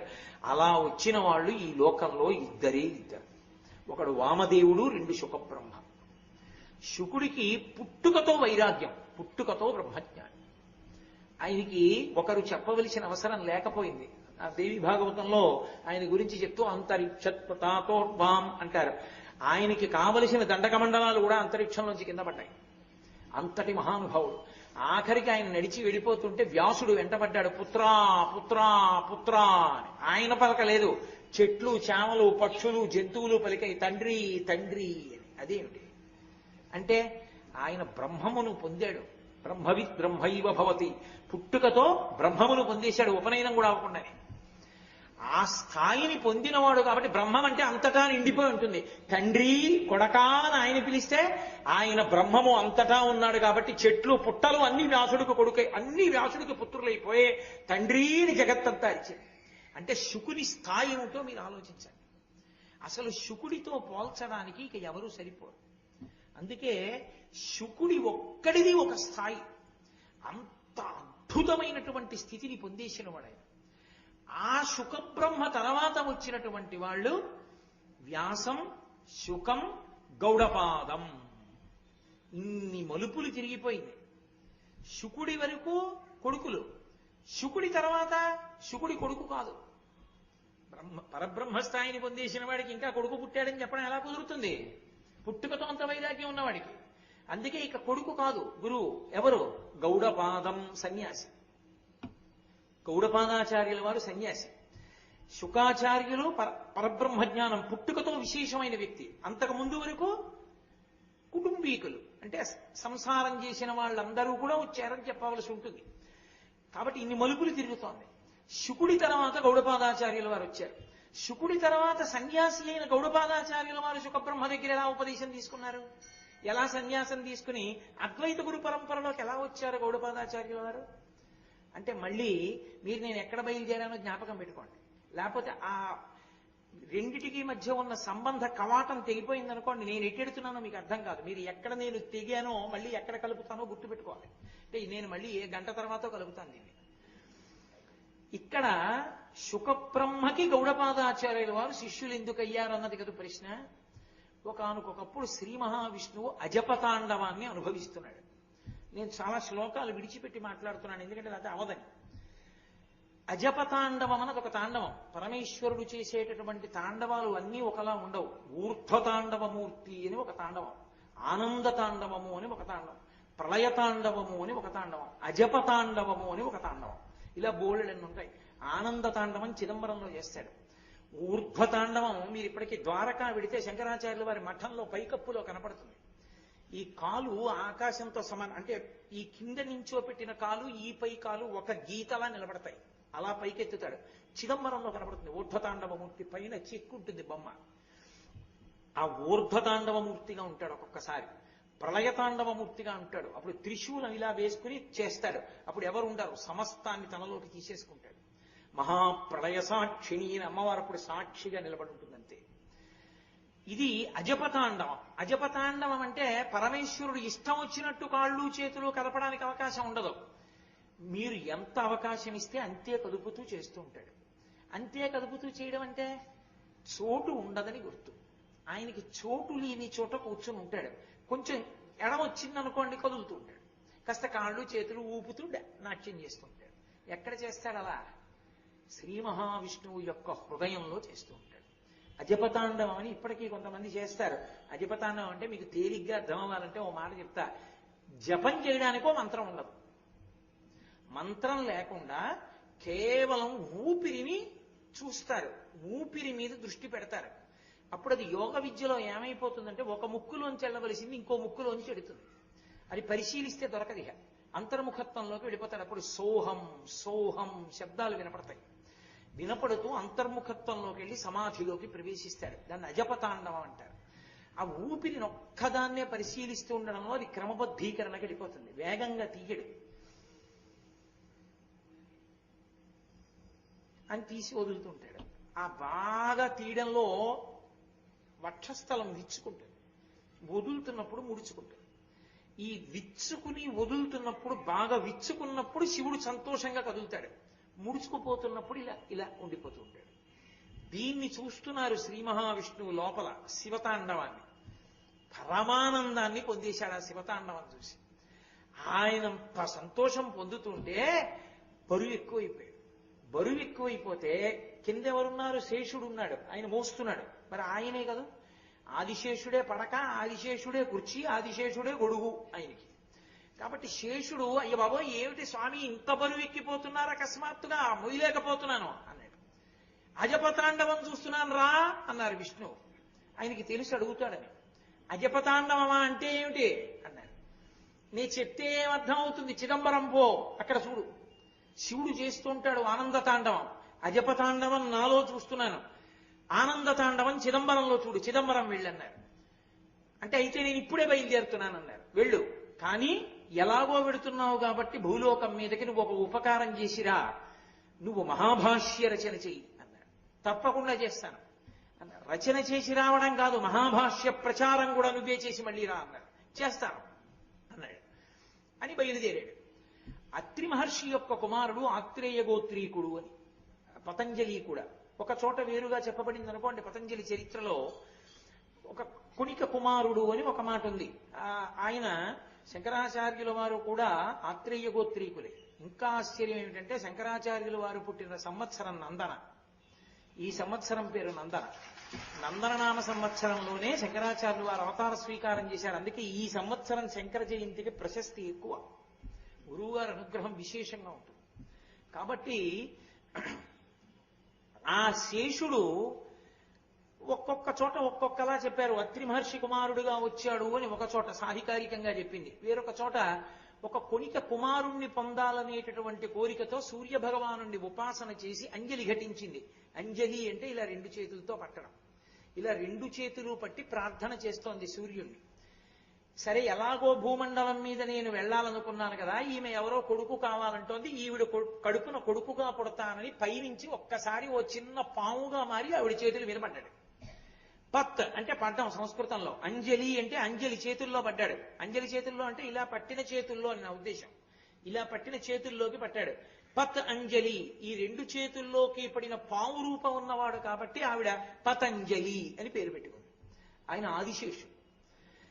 ఈ పతంజలి చిదంబరంలో శివతాండవం చూడడానికి వచ్చాడు. వచ్చి ఆనంద తాండవం చేస్తున్నాడు. సాయంకాలం శివుడు చూస్తున్నాడు సంతోషంగా. పరమశివుడు తాండవం చేస్తున్నప్పుడు సహకారం చేయకుండా చూసేవాళ్ళు ఇద్దరు ఉంటారు. వాళ్ళిద్దరే ఏ సహాయం చేయరు, ఏ వాద్యం మోగించరు, ఏ వీణా మోగించరు, ఏ తప్పెట్లు మోగించరు. ఇద్దరు చూస్తూ ఉంటారు. ఎవరో తెలుసా? ఒకడు వ్యాఘ్రపాదుడు, ఒకడు పతంజలి. పతంజలి కిందంతా పాము శరీరం, పైన మనుష్యుడి తల ఉంటుంది. వ్యాఘ్రపాదుడు కిందంతా పులి శరీరం, పైన మనుష్యుడి తల ఉంటుంది. మీరు నటరాజస్వామి చిత్రం చూస్తే మీకు ఇప్పటికీ కనపడుతుంది. అంటే శివతాండవాన్ని చూస్తే ఆఖరికి క్రౌర్యంతో ఉన్న పెద్ద పులి, పగతో ఉన్న పాము కూడా ప్రశాంతపడిపోతాయి. అది శివుని యొక్క వైభవం అంటే. కాబట్టి చూస్తున్నాడు పతంజలి ఆ తాండవాన్ని. చూస్తుంటే కొంతమంది నవ్వారు. అబ్బో దాని మీద చాలా పెద్ద కథలు ఉన్నాయి. నంది నవ్వితే అడిగాడు పతంజలి, ఎందుకు నవ్వావని అడిగాడు. మేమందరం ఇన్ని ఉపకారాలు చేస్తున్నావు, నువ్వేం ఉపకారం చేస్తావు, చేతులా కాళ్ళా అన్నాడు. కొమ్ములు ఉన్నాయి కాబట్టి ఇలా మాట్లాడుతున్నావు, కొమ్ములు ఇచ్చి దీర్ఘం లేని స్తోత్రం చేస్తాను శంకరుడి మీద, అదే నేను ఇచ్చేటటువంటి ఇదని చెప్పి తాండవం మీద దీర్ఘాలు లేని స్తోత్రం చేశాడు ఆయన పతంజలి. అద్భుతమైన స్తోత్రం ఇప్పటికీ వాంగ్మయంలో. అలాగే ఆయన చూసి అబ్బా, ఒక ఆయన వీణ వాయిస్తున్నాడు, ఒక ఆయన మృదంగం వాయిస్తున్నాడు, ఒక ఆయన తప్పెట మోగిస్తున్నాడు, ఒక ఆవిడ వేణువు వాయిస్తోంది, నేనే ఏమీ చేయకుండా ఇలా కూర్చున్నాను. కాదు నేను ఇలా కూర్చోకూడదు, నేను కూడా ఈయన తాండవంలో ఏదో ఒకటి చెయ్యాలని ఎగిరి వెళ్లి పరమశివుని యొక్క పాదానికి మంజీరంగా చుట్టుకున్నాడు. ఆ పాదాలకి పెట్టుకునేటటువంటి అందెగా మారిపోయాడు. శివుడు ఆ అందెతోటే ఎవరిని, ఆదిశేషుణ్ణి పాదానికి అందెగా పట్టుకుని తాండవం చేశాడు. పొంగిపోయాడు ఆయన పాదానికి నేను అందెనయ్యాను అని. శ్రీ మహావిష్ణువుకి మాట ఇచ్చారు కదా, మహాభాష్యం చేస్తాను అని. మహాభాష్యం అంటే లోకంలో భాష్యము అని ఒక మాట, భాష్యము వార్తికము అని రెండు మాటలు. సిద్ధాంతము లేకపోతే సూత్రము, భాష్యము, వార్తికము, వరుసక్రమం. సూత్రము అంటే చెప్పి వదిలిపెట్టేస్తారు. బ్రహ్మసూత్రాల్లో వ్యాసుల వారు సూత్రం చెప్పారు అనుకోండి, సూత్రం అది మనకు అర్థం కాదు కాబట్టి దాన్ని వివరిస్తారు. వివరిస్తే భాష్యం. భాష్యంలో ఎక్కడైనా కూడా కఠినంగా ఉందనుకోండి, అది కూడా బాగా అర్థం అవడానికి చెప్పేది వార్తికం. కాబట్టి అవి మూడు వరుసక్రమాలు మెట్లు, సూత్రము, భాష్యము, వార్తికము. దేనికి భాష్యం చేశాడు ఈయన? ఇన్నిటికో భాష్యాలు ఉన్నాయి. బ్రహ్మసూత్రాలకి శంకరాచార్యుల వారే భాష్యం చేశారు, అయినా మహాభాష్యం అనరు. ఒక్క పతంజలి చేసిన భాష్యాన్ని మహాభాష్యం అంటారు. మూకశంకరులు పాదారవింద శతకం చేస్తూ ఆ మహాభాష్య వ్యాఖ్యాపటు చయనమారోపయతివా అంటూ ఆ మహాభాష్యము అని పతంజలి గురించి స్తోత్రం చేశారు. ఒక్క పతంజలి చెప్పింది మాత్రం మహాభాష్యం ఎందుకైంది అంటే మీరు ఒక చమత్కారం పట్టుకోవాలి. ఇక్కడ అసలు వ్యాకరణం లేకపోతే భాషకు అందం లేదు, అర్థం లేదు. ఆ వ్యాకరణం ఎక్కడి నుంచి వచ్చింది? పరమశివుడు తన చేతిలో పట్టుకున్నటువంటి ఢమరుకని 14 మాటలు మోగిస్తే ఆ శబ్దాన్ని పట్టుకుని పాణిని అనబడేటటువంటి వ్యక్తి అష్టాధ్యాయి అన్న పేరుతో 8 అధ్యాయాలతో వ్యాకరణ సూత్రాలు రాశాడు. ఆ వ్యాకరణం ఎవరికీ అర్థం కావట్లేదని పతంజలిగా వచ్చినటువంటి ఆదిశేషుడు మహాభాష్య రచన చేశాడు. ఆ వ్యాకరణానికి చెప్పిన భాష్యానికే మహాభాష్యమని పేరు. అది అంత కష్టం, అంత గొప్పది ఆ భాష్యం. అది సాక్షాత్తు ఆదిశేషుడు పతంజలిగా వచ్చాడు కాబట్టి ఆయన చేశాడు. చిత్రం ఏమిటంటే పరమశివుని యొక్క చేతిలోని ఢమరుకంలోంచి వ్యాకరణం వచ్చింది. చేతిలోంచి వచ్చిన వ్యాకరణానికి కాలిని పట్టుకున్నటువంటి అందే అయిన ఆదిశేషుడి నోట్లోంచి భాష్యం వచ్చింది. ఆయన చెయ్యి కాలు కలిపితే వ్యాకరణం మహాభాష్యం. కాబట్టి ఇప్పుడు ఆ మహాభాష్యాన్నంతటినీ తయారు చేశాడు. మహాభాష్యం ఒకటే అనుకోకండి. పతంజలి మనుష్యులందరికీ కూడా ఉండేటటువంటి 3 దోషములను తొలగించాడు ఈ లోకానికి వచ్చి. ఏమిటా 3 దోషాలు? ఒకటి శరీరమునకు సంబంధించిన దోషం, అనారోగ్యం. కప, వాత, పిత్త, పైత్యములను ఉంటాయి. ఈ 4 దోషముల చేత శరీరం రోగగ్రస్తమవుతుంది. అలాగే మనస్సుని నియంత్రించగలిగిన వాడు ఉండడు. నేను మహారాజునయ్యాను, చక్రవర్తినయ్యానంటాడు. శంకరాచార్యుల వారిలో 5 నిమిషాలు మనసుని నియంత్రించి సమాధిలోకి వెళ్ళు. అందుకు శంకరుల గొప్పతనం. మిగిలిన వాళ్ళందరూ పుట్టారు పోయారు, శంకరాచార్యుల వారు మార్గదర్శకుడు అందుకయ్యారు. మనసుని నియంత్రించలేడు. మనసుని నియంత్రిస్తే ఈశ్వరుణ్ణి చేరిపోతాడు. మనసును నియంత్రించలేడు, అదొక దోషం. 3 వాక్కు యందు దోషం, మాట యందు దోషం వస్తుంది. కారణం వ్యాకరణం తెలియకపోవడం. ఈ 3 దోషాల్ని దిద్దడానికి పతంజలి 3టిని ఇచ్చాడు. ఆయనకి చరకుడు అని ఒక పేరు, ఆత్రేయుడు అని ఒక పేరు. అత్రి మహర్షి కుమారుడు కనుక ఆత్రేయ సంహిత, చరక సంహిత అని మహానుభావుడు పతంజలి పేరు మీదే వచ్చాయి. చరక సంహిత ఆయుర్వేద శాస్త్రాన్ని మనకొచ్చినటువంటి కపవాత పైచ పిత్తముల వలన వచ్చేటటువంటి అనేక రకములైన వ్యాధులను పోగొట్టడానికి కావలసిన మార్గాల్ని చెప్తుంది. ఎలా? వేదానికి ఉపాంగమైనటువంటి ఆయుర్వేదాన్ని ఆధారంగా చేసుకుని సుశ్రుతుడు చెప్పాడు, కానీ అలోపతికి దగ్గర అందులో శస్త్రచికిత్సలవి ఉన్నాయి. చరకుడు ఆత్రేయుడైనటువంటి పతంజలి చెప్పింది కేవలం వేదములకు ఉపాంగమైనటువంటిది. అందుకే చరక సంహిత వేరు, అది పూర్తిగా వేదానికి దగ్గరగా ఉంటుంది. అందుకని శరీరములకు ఉన్న రోగాన్ని పోగొట్టేదాన్ని పతంజలి ఇచ్చాడు. వాక్కుకి ఉన్న దోషాన్ని పోగొట్టడానికి పాణిని వ్యాకరణానికి మహాభాష్యాన్ని ఇచ్చాడు. యోగ సూత్రములను ఇచ్చి, అందుకే ఇప్పటికీ పతంజలి యోగ సూత్రాలు అంటారు. యోగము అంటే అనేన యుజ్యతే ఇది యోగ, అనేకముగా కనపడుతున్నది ఒక్కటిగా మారిపోవడానికి మనసుని వెనక్కి తీసుకెళ్లగలిగిన ప్రక్రియ. ఈ వెనక్కి ఎలా తీసుకెళ్లొచ్చో ప్రాణాయామం దగ్గర నుంచి పతంజలి యోగ సూత్రాల్లో చెప్పాడు. ఆ యోగ సూత్రములను అధ్యయనం చేసి యోగాభ్యాసం చేస్తే మనస్సుని నియంత్రించడం అలవాటవుతుంది, నిలబడుతుంది. మనసు హాయ్ అనేటప్పటికీ రైతుకి ఎద్దు నిలబడినట్టు నిలబడుతుంది. అలా నిలబెట్టగలిగినటువంటి ప్రజ్ఞ పతంజలి నేర్పాడు. అందుకే 3 దోషములను నివారించడానికి 3 రకములైనటువంటి గ్రంథములను మనుష్య జాతికి ఇచ్చాడు. చాలా కాలం అయిపోయింది అప్పటికి. మహాభాష్యం అంతా రచన అయిపోయింది. ఇంకా మహాభాష్య ప్రచారం చేయాలి. ఎందుకని శ్రీ మహావిష్ణువు ఆదేశించారు, నువ్వు మహాభాష్య రచన చేసి వచ్చేస్తే ఒప్పుకోను, ప్రచారం చేసిరా, మళ్ళీ ఎవరు నేర్చుకునే వాళ్ళు ఉండద్దు, నువ్వే చెప్పన్నారు. మహాభాష్యం చెప్పాలి. అప్పుడు కానీ ప్రశాంతంగా చిదంబరంలో పరమశివుని యొక్క ఆనంద తాండవాన్ని కొన్నాళ్లు చూడడానికి తనకు అవకాశం ఉండదు. అందుకని ఈ మహాభాష్యం నేర్పేద్దామని ఒక 1000 మంది శిష్యుల్ని పిలిచారు. వ్యాకరణం అంటే గణితం లాంటిది, అందరూ ఒక్కలా అందుకోలేరు. ఒకడు ఏదో 8వ అధ్యాయంలో ఉన్న లెక్కలు చేసేస్తుంటాడు, ఒకడు ఇంకా 2వ అధ్యాయంలో ఉన్న లెక్కల్లోనే ఉంటాడు, ఒకటి సూత్రాలే రావు సరిగ్గా. ఎవడు ఏ స్థాయిలో ఉన్నాడో ఆ స్థాయిలోనే చెప్పాలి లెక్కలు, అంతేగాని అందరికీ ఒక్కలా చెప్తూ వెళ్ళిపోతే వెనకబడిపోయిన వాడు ఇంక అందుకోలేడు. 2 రోజులు ఏదో అక్క పెళ్లికో దేనికో వెళ్ళి వెనక్కి వచ్చాడు అనుకోండి, నువ్వు మానేస్తే మానేసావు, నేనేం చేయలేదని తర్వాత పాఠం చెప్పేశారనుకోండి, వెనక పాఠంతో సంబంధం లేకపోతే అందుకోలేడు గణిత శాస్త్రాన్ని. ఎవరు ఏ స్థాయిలో ఉన్నారో ఆ స్థాయిలో పాఠం చెప్తుండాలి. 2 చాలాసేపు చెప్పారనుకోండి విసిగిపోతాడు విద్యార్థి. ఇది బుర్రలా పెడితే కానీ ఎక్కవవి. వ్యాకరణం అందులో మరీ కష్టం. అలా జాగ్రత్తగా తలపెట్టి వినాలి, వింటేనే వ్యాకరణం అందుతుంది. అందుకే శివాలయాల్లో మంటపం వేసి మంటపంలో కూర్చొని చెప్పేవారు వ్యాకరణం. కాబట్టి పతంజలి 1000 మంది శిష్యుల్ని పెట్టుకుని మహాభాష్యం చెప్తున్నాడు. ఒక్కొక్కడికి చెప్తుండాలి 1000 మంది, ఒక్కొక్కడికి ఒక్కొక్క స్థాయి. ఎప్పటికి చెప్తాను 1000 మందికి? ఇలా ఒక్కొక్కడికి పాఠం చెప్తేనని ఆయన అన్నాడు, ఒరే 1000 మంది ఇలా కూర్చోండి, ఒకడిక్కడ ఒకడిక్కడ ఒకడిక్కడ ఒకడిక్కడ ఒకడిక్కడ అలా నా చుట్టూ కూర్చోండి. ఎవడికి చెప్పవలసిన పాఠం వాడికి నేను ఒక్కొక్క ముఖంతో చెప్పేస్తాను. ఎందుకని ఆయన ఆదిశేషుడు, సహస్ర ఫణుడు కదా, 1000 పడగలు ఉంటాయి. 1000 పడగలతో చెప్పాడు పాఠం. కానీ ఓ ప్రమాదం ఉంది. ఆయన అలా పాఠం చెప్తున్నప్పుడు మరి ఊపిరి తీసుకుంటే కదా పాఠం చెప్పడం. ఆయన పాఠం చెప్పేటప్పుడు ఊపిరి తగులుతుంటుంది పైకి, అలా తగిలితే చచ్చిపోతారు, బూడిదైపోతారు అవతల వాళ్ళు. అందుకే ఇప్పటికీ కుక్షి కర్ణాటక రాష్ట్రంలో లోపల వాసుకి ఉంటాడు. ఆ గాలికి మనం తట్టుకోలేమని గరుడ స్తంభం ఉంటుంది. గరుడ స్తంభం వెనక నుంచి మనం దర్శనం చేయాలి.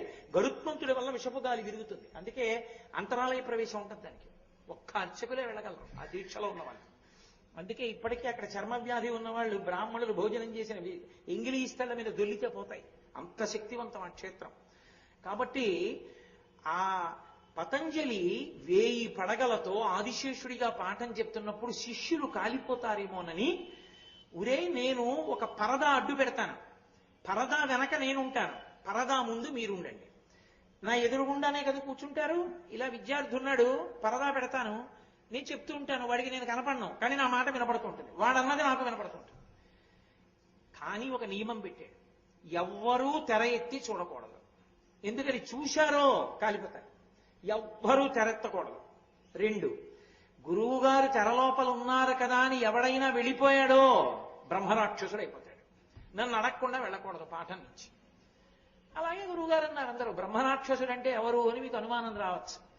చక్కగా వేదం నేర్చుకుని అమాయకులైన ఆడవాళ్ళని, సాటి బ్రాహ్మణుల్ని, దారి దొంగయ్యి బాటసారుల్ని దోచుకున్నవాడు అల్పాయుర్దాయంలో చచ్చిపోతే బ్రహ్మరాక్షసుడై చెట్టు పట్టు కూర్చుంటాడు. కూర్చుని వేదం చదువుకున్న వాళ్ళు వస్తుంటేనే చంపుకు తింటాడు వాడు. మళ్ళీ వేదం చదువుకున్న వాళ్ళు వచ్చినప్పుడు వాడికి తెలియని ప్రశ్న ఒకటేస్తాడు. అది ఏమిటో నాకు తెలియదండి అంటే, నీకు చెప్తాను ఇలారా అని పక్కకి తీసుకెళ్లి పీక్కు తినేస్తాడు. వాడు బ్రహ్మరాక్షసుడు అంటే. అందుకే బ్రహ్మరాక్షసుడు ఉంటే ఎవరిని తింటాడంటే మనకేం భయం లేదు, వేదం చదువుకున్న వాళ్ళకి భయం, వాళ్ళని పట్టుకుంటాడు. కాబట్టి ఆ బ్రహ్మరాక్షసుడు అయిపోతాడు ఎవడైనా నేను పాఠం చెప్తుంటే వెళ్ళిపోతే. ఎందుకు వెళ్తాం, వెళ్ళాం అన్నాడు. కూర్చున్నారు. 1000 పడగలు, 1000 తలలు పెట్టాడు. 1000 మందికి పాఠం చెప్పేస్తున్నాడు. చెప్పేస్తుంటే ఎవడో ఒకడికి కొన్నాళ్ళు పోయాక అనుమానం వచ్చింది. అత్యుత్సాహం ఎవడో ఉంటాడు కదా, ఒరే ఒక్క గురువు గారు కదా, 1000 మందికి కూర్చుంటున్నాం కదా, 1000 మందికి 1000 పాఠాలు 1000 నోళ్లతో ఎలా చెప్తున్నాడు? ఒక్క నోరేగా గురువు గారికి. పాఠం అంతా అయిపోయిందిరా అన్న తర్వాత స్వస్తి అన్న తర్వాత తెరెత్తేస్తారు, ఒక్కడే ఉంటాడు లోపల. అప్పుడు పతంజలిగా ఉంటాడు. కాబట్టి ఎవరికి తెలియదు. ఎలా ఉంటున్నాడో చూడాలని ఓ రోజు పాఠం చెప్తుంటే తెరెత్తాడు. ఎత్తేటప్పటికి 1000 పడగల్లోంచి గాలి బయటికి వచ్చింది. ఈలోగా ఒక్కడు మాత్రం ఆ వ్యాకరణం సరిగా అర్థం కాక, వాడు జడమతి, కొంచెం బుద్ధి తక్కువ, వాడు గౌడ దేశం నుంచి వచ్చాడు. గౌడ దేశం అంటే ఉత్తర భారతదేశానికి, ఇప్పుడు బెంగాల్ దేశం లాంటి దేశాల వైపు నుంచి వచ్చాడు. కిందనున్నవి ద్రవిడ దేశాలు, పైనున్నవి గౌడ దేశాలు. గౌడ దేశాలు 5 కింద విడిపోతాయి, ద్రవిడ దేశాలు 5 కింద విడిపోతాయి. అందుకే గౌడ పంచకము, ద్రవిడ పంచకము. ద్రవిడ పంచకము గౌడ పంచకమునకు కూడలు ఎక్కడ అంటే అటు 5 ఇటు 5, మధ్యలో దారి ఎక్కడ కలుస్తుందంటే నర్మదా నది ఒడ్డున కలుస్తుంది. అక్కడ రావి చెట్టు కింద నుంచి వెళ్ళాలి వీళ్ళందరూ. కాబట్టి ఈయన పాఠం చెప్పేస్తుంటే బుర్రకి ఎక్కట్లేదురా, కాసేపు అలా బయట తిరిగొద్దాం, గురువు గారికి తెలిసి వచ్చింది ఏమిట్లే, గురువుగారు సూత్రం వల్లె వేస్తూ ఉంటానన్నాను కదా, కాసేపు అలా తిరిగి వస్తూ వల్లె వేసి వద్దాం, తల బద్దలైపోతోంది, అర్థం కావట్లేదు ఈ వ్యాకరణం అని అలా బయటపోయాడు. ఆ ఒకడు ఉత్సాహవంతుడు తెరపైకెత్తాడు, అందరూ బూడిద కుప్పలై పడిపోయారు. గురువుగారు తలపట్టు కూర్చున్నాడు పతంజలి అయిపోయి. ఒరే మహాభాష్య ప్రచారం చేస్తానన్నాను, కొంత నేర్పాను, 999 మందికి అయిపోయారు, 1000 మంది అనుకుంటున్నాడు ఆయన. ఓడు పక్కకెళ్ళిపోయాడని తెలియదుగా. అందుకని కాసేపు ఆగి, అయ్యయ్యో ఎలా మళ్ళీ మొదటి నుంచి మొదలెట్టాలి పాఠం, శిష్యులందరూ చచ్చిపోయి. శిష్యుడంటే కొడుకులంటి వాడు, మరి బాధ ఉండదు గురువుకి.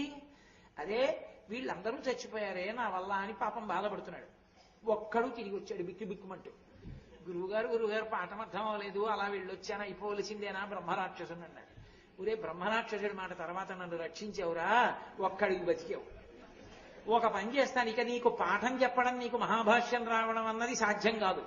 అందుకని ఒక పని చేస్తా, ఇప్పుడు నా అతీంద్రియ శక్తిని ఉపయోగిస్తా, కేవలము నా అనుగ్రహం చేత నీకు మహాభాష్యం వచ్చేస్తుంది అని చెప్పి అనుగ్రహించేశాడు. అనుగ్రహించి చూసిన కారణం చేత అలా వస్తుందా అండి అంటే మహాత్ములైతే వస్తుంది, నీకు చేత కాదని అలా ఉండదని చెప్పక తప్పది.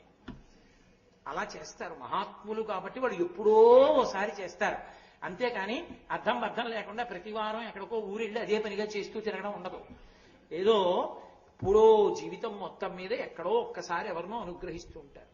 కాబట్టి పతంజలి అలా ఒక్కడిని అనుగ్రహించాడు. ఆయన గౌడదేశం నుంచి వచ్చినవాడు, మహాభాష్యం అంతా వచ్చేసి. కానీ గురువుగారు ప్రారంధం మీరు ఇచ్చిన శాపం అవుతుంది, బ్రహ్మరాక్షసుడిని అయిపోతాను ఎలా అన్నాడు. ఒరే బ్రహ్మరాక్షసుడు అయిపోతే అయిపోయావు, కానీ ఇట్నుంచి గౌడదేశ పంచకం వాళ్ళు, అట్నుంచి ఇటు ద్రవిడ పంచకం వాళ్ళు, అటు గౌడ పంచకం వాళ్ళు కలుసుకునే నర్మదా నది ఒడ్డున ఉన్న రావి చెట్టు ఉంది, అది ఎక్కి కూర్చో, నేను నీకు 2 సూత్రాలు చెప్తాను. అట్నుంచి వచ్చే వేదం చదువుకున్న వాళ్ళు, వ్యాకరణం చదువుకున్న వాళ్ళని పక్కకి తీసుకెళ్లి ప్రశ్న అడుగు. ఎవరైనా జవాబు చెప్తే వాళ్ళకి మహాభాష్యం అంతా చెప్పి, వాడు చెప్పలేకపోయాడు అనుకో, వాడు పనికి మాలిన వాడు, ఇంకా వాడికి చెప్పక్కర్లేదు కాబట్టి వాడిని తిరిగి.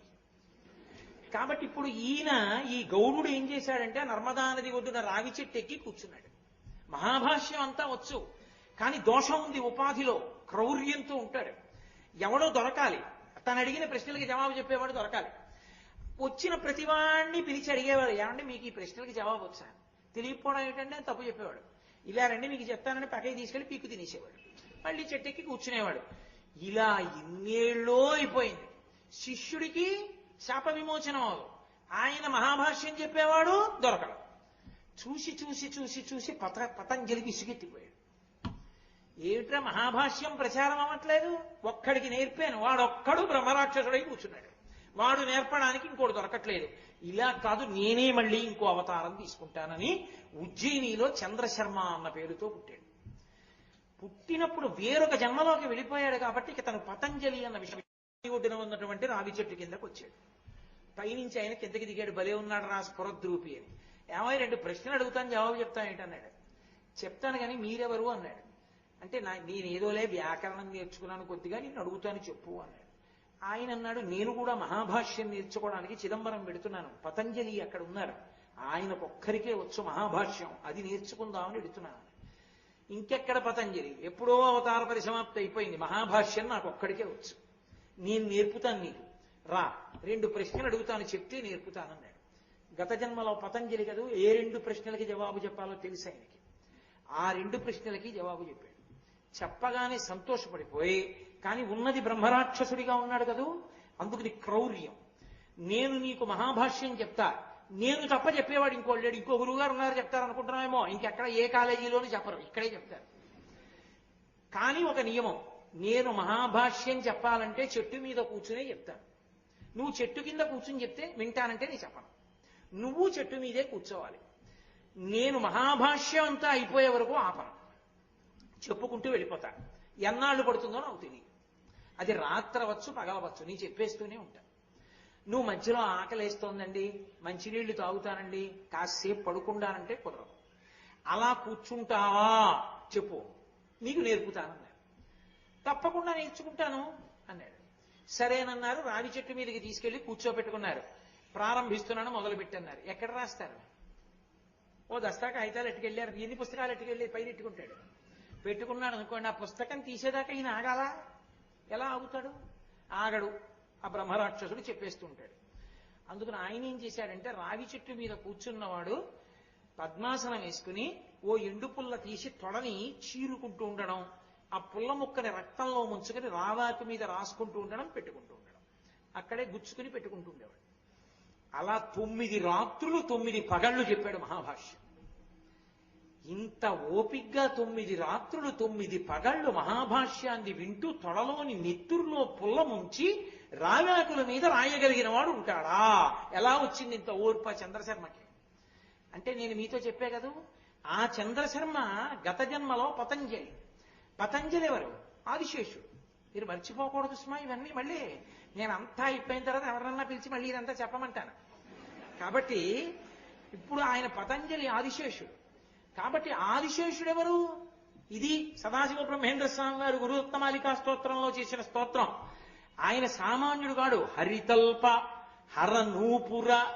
ఆయన హరికి తల్పం, శ్రీ మహావిష్ణువుకి తల్పంలా ఉంటాడు. ఎప్పుడు పడుకుని పాలసముద్రంలో పడుకుని ఉంటాడు. అంతటి విష్ణువుని పోస్తూ ఉండాలి. అఖిల ప్రపంచ గురుభర నిర్వాహకుడొగుట చేసి నిరిజనుదేరం కర్వుని వేగు సహింపక నుర్వీస్తలి కుంగె మృగ్య నురగేంద్రుండు అంటారు పోతన గారు భాగవతంలో. విష్ణువు అడుగు తీసి అడుగేస్తే భూమి కుంగుతుంటుంది, అంత బరువు.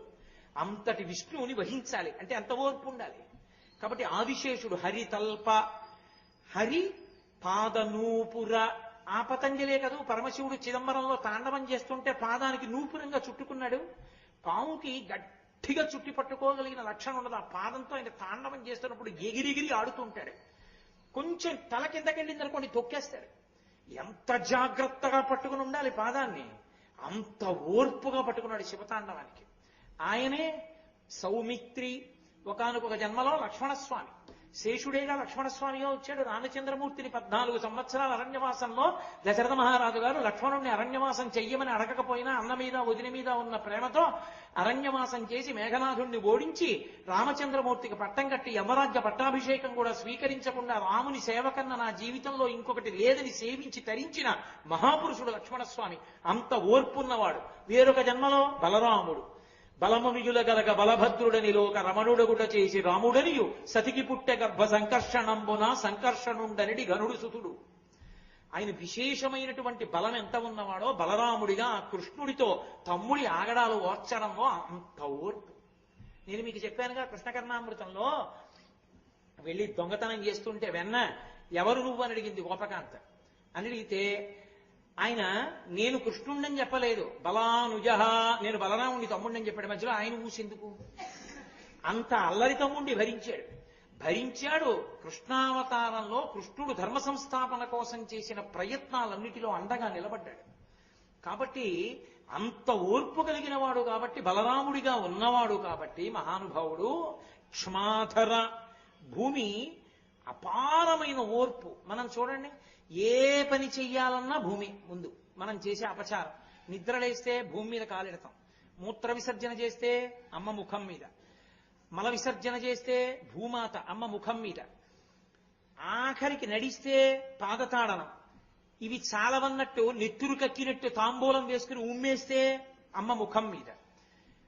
మనం అన్నం తినాలని భూమిని దున్నితే నాగేటి చాలుతో అమ్మ గుండెల మీద రాపాడిస్తాం.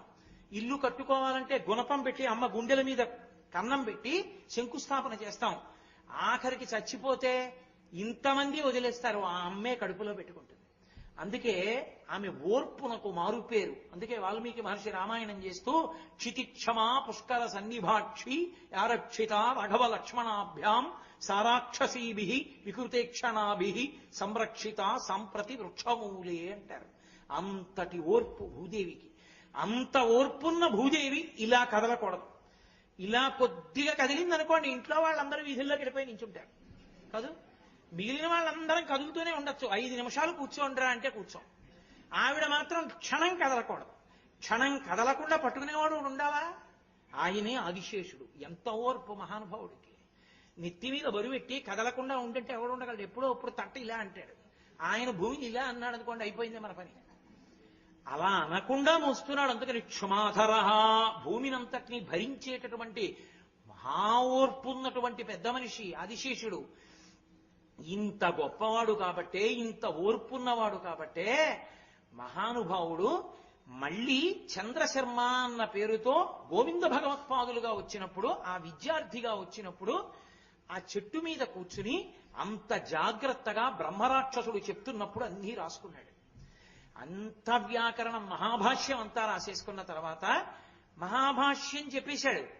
బ్రహ్మరాక్షసుడు తనం పోతుంది కదా, ఇంకా శాప విమోచనం అయిపోయింది. మహాభాష్యం శిష్యుడికి చెప్పేశాడు చంద్రశర్మకి, శాప విమోచనం అయిపోయింది గౌడుడికి. దిక్కుమాలిన బ్రహ్మరాక్షసిత్వంతో ఎంతమంది వేద పండితుల్ని తినేశాన్రా. ఎన్నాళ్ళు మహాభాష్యం చెప్పేయడానికి మనిషి దొరక్క ఏడిచాను. చిచ్చి ఎందుకు వచ్చిన జన్మని వైరాగ్యం వచ్చి ఎవరు నాకు బ్రహ్మజ్ఞానం వెంటనే వచ్చేట్టు చెప్పగలిగిన వాడిని పరితపిస్తూ హిమాలయ పర్వతాల మీద ఉన్న శుకబ్రహ్మ దగ్గరికి వెళ్ళి ఆయన కాళ్ళు పట్టుకుంటే ఆయన తత్వోపదేశం చేసి సన్యాసనామం ఇచ్చి గౌడుడు గనక గౌడపాదాచార్య అని పేరు పెట్టారు. ఎక్కడది గౌడపాదాచార్య? ఎక్కడ వదిలిపెట్టాను ఇందాక నేను? నారాయణం పద్మభువం వశిష్టం శక్తించ తత్పుత్ర పరాశరంచ వ్యాసం శుకం. అక్కడ వరకు తండ్రి కొడుకులు వచ్చి తర్వాత సన్యాసి వచ్చాడని చెప్పాను.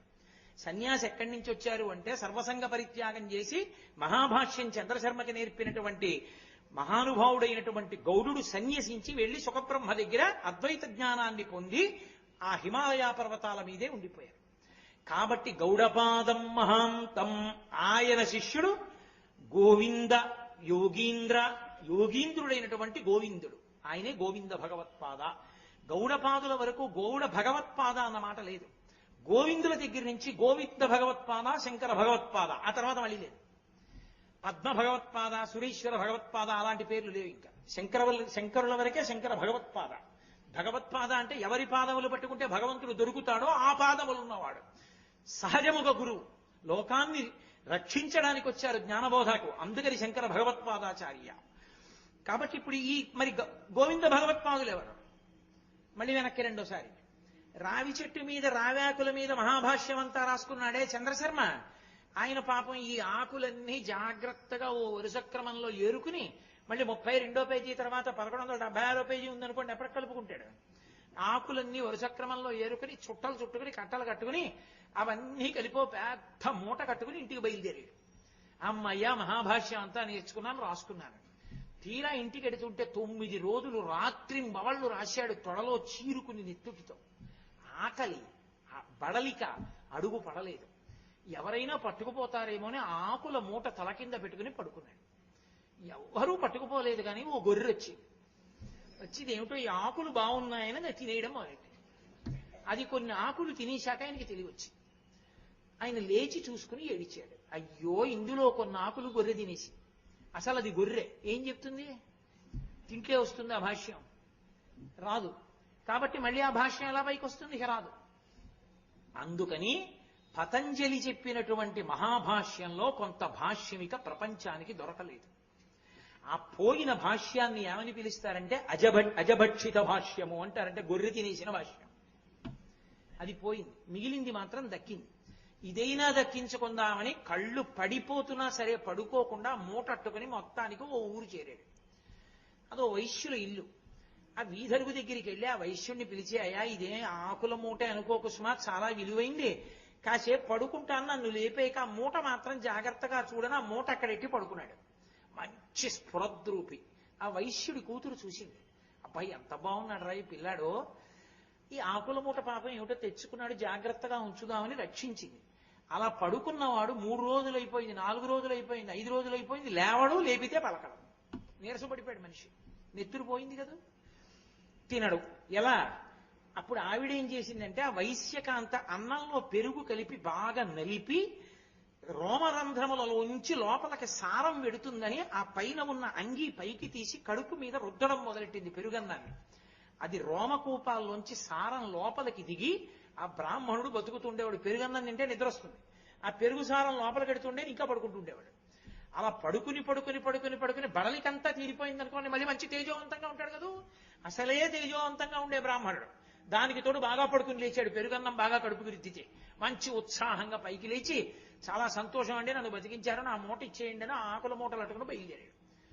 వైశ్యుడి కూతురంది వైశ్యుడితో, నాన్న ఆ పిల్లాన్ని పెళ్లి చేసుకుందాం అనుకున్నాను, వెళ్ళిపోతున్నాడు నాన్న అంది. వైశ్యుడు పరిగెత్తుకొచ్చి అన్నాడు, అమ్మాయి వెళ్ళిపోతే కుదరదు, మా అమ్మాయి పెళ్లి చేసుకుంటుంది, నిన్ను బతికించింది మా అమ్మాయే, కృతజ్ఞుడు అయిపోతావు, పెళ్లి చేసుకో అన్నాడు. ఆయన అన్నాడు, నేను బ్రాహ్మణుణ్ణి, వైశ్యుల పిల్లని నేను పెళ్లి చేసుకోవడం ఏమిటి, తప్పు నేను చేసుకోకూడదు, నేను మహాభాష్యం ఎవరికన్నా చెప్పుకోవాలి, వెళ్ళిపోతున్నాను అన్నాడు. అలా వెళ్ళిపోవచ్చా? నిన్ను బతికించింది మా అమ్మాయి, వదిలి వెళ్ళిపోతావా? ధర్మం ఏమిటో రాజుగారిని అడుగుదాం పదన్నాడు వైశ్యుడు. సరే పదన్నాడు. పాపం మహారాజు గారి కొలువుకి వెళ్ళారు. వెళ్ళి వైశ్యుడు ఈ బ్రాహ్మణుడు అక్కడ నించున్నారు. రాజుగారు చూశాడు సింహాసనం నుంచి, అబ్బా ఎంత తేజోవంతంగా ఉన్నాడు రా, వీడిని నా అల్లుడిని చేసుకుంటే ఎంత బాగుంటుందో. పెళ్ళొద్దు మహాప్రభో, మహాభాష్యం చేసుకుంటామన్న వాళ్ళకి ఎంతమంది పిల్లనిస్తా ఉంటున్నారో చూడండి. పిల్లనిస్తానని ఆయన అన్నాడు, ఏ ఊరు నుంచి వచ్చావు, ఎక్కడి నుంచి వచ్చావు అన్నీ కనుక్కుని మహామంత్రిని పిలిచి, మహామంత్రి ఈ పిల్లవాడి యోగక్షేమాలు ఏమిటో ఒకసారి చూడన్నాడు. ఆ మహామంత్రి బ్రాహ్మణుడు. ఆయన చూసి అబ్బాయి ఎంత బాగున్నాడో నా కూతురికి ఇస్తే బాగుండు అనుకుంటాడు. అనుకుని మహామంత్రి అన్నాడు, ఇంతకన్నా యోగ్యుడు ఎక్కడ దొరుకుతాడు మహారాజా, ప్రపంచంలో మహాభాష్యం వచ్చిన వాడు లేడు ఈ పిల్లాడు తప్ప, కాబట్టి ఇవ్వచ్చు. కానీ ధర్మంలో ఒక రహస్యం ఉంది. బ్రాహ్మణుడు బ్రాహ్మణేతరుల్ని పెళ్లి చేసుకోవాలంటే ముందు బ్రాహ్మణ కాంతని చేసుకుని తర్వాత వైశ్య, తర్వాత క్షత్రియ, వైశ్య, శూద్ర కాంతల్ని చేసుకోవాలి వరుసగా. నలుగురిని చేసుకుందామంటే ఆ పిచ్చ కోరికలు ఎవరికి అక్కర్లేదు సుమా, నేను శాస్త్రానికి చెప్పానంతే. కాబట్టి అలా చేసుకోవాలి మహారాజా, అందుకని నా కూతురునిచ్చి ముందు పెళ్లి చేస్తాను, తర్వాత మీ అమ్మాయినిచ్చి పెళ్లి చేయండి అన్నాడు. ఈశ్వరుడి లీలంటే ఇలా ఉంటుందిరా, పెళ్ళొద్దు మహాభాష్య ప్రచారం చేసుకుందామని నేను అనుకున్నాను, నలుగురు పెళ్ళాలు వస్తున్నారు నాకు అనుకుని, ఇది ఈశ్వర లీల అని నిమిత్తంగా ఊరుకున్నాడు ఆ చంద్రశర్మ. ఆ ఊరుకున్న వాడికి మొట్టమొదట మంత్రి గారి పిల్లనిచ్చి పెళ్లి చేశారు, తర్వాత రాజుగారి కూతురునిచ్చి చేశారు. ఓ వైశ్యుడి కూతురు కావాలో అన్నారు. మా అమ్మాయి అందుకే తిరుగుతోందండి అన్నాడు ఆ వైశ్యుడు, ఆ ఆకులు కాపాడిన అమ్మాయి. ఆ అమ్మాయినిచ్చి చేశారు. ఇంకొక అమ్మాయి కావాలి శూద్రకాంతనిచ్చి కూడా చెయ్యాలన్నారు. కడుపు మీద రుద్దిన పెరుగు పట్టుకొచ్చిన పిల్ల ఉందే, ఆ పిల్ల మహాతపస్సులైన వాళ్ళకి పెరుగు పట్టుకెడుతుండేది, ఆ పిల్లనిచ్చి చేస్తామన్నారు. అంతకన్నా అదృష్టం ఆయన్ని చేసుకుంటానంది ఆ పిల్ల. నలుగురిని ఇచ్చి పెళ్లి చేసేశారు. ఆయన అన్నాడు, మీరు ఇచ్చారు నేను చేసుకుంటాను, ఎలాగో నన్ను వదలరు, చేసేసుకుంటాను, కానీ ఒక్కటే మాట, నలుగురికి కొడుకులు పుట్టాక నేను ఈ ఆశ్రమాన్ని వదిలేస్తాను, అలాగే కొడుకులు పుట్టాక నువ్వు వదిలిపెట్టి సన్యాసం తీసుకోమన్నారు. నలుగురికి బ్రాహ్మణ, క్షత్రియ, వైశ్య, శూద్ర కాంతలకు వరుసగా నలుగురికి కొడుకులు పుట్టారు. నలుగురు కొడుకులకి తండ్రి తానేగా గురువు. నేను గురు పరంపర ఎక్కడ మొదలు పెట్టాను, గురు శిష్య కోసం సదాశివ సమారంభం నారాయణ సమారంభం దగ్గరికి తీసుకెళ్లే కదా.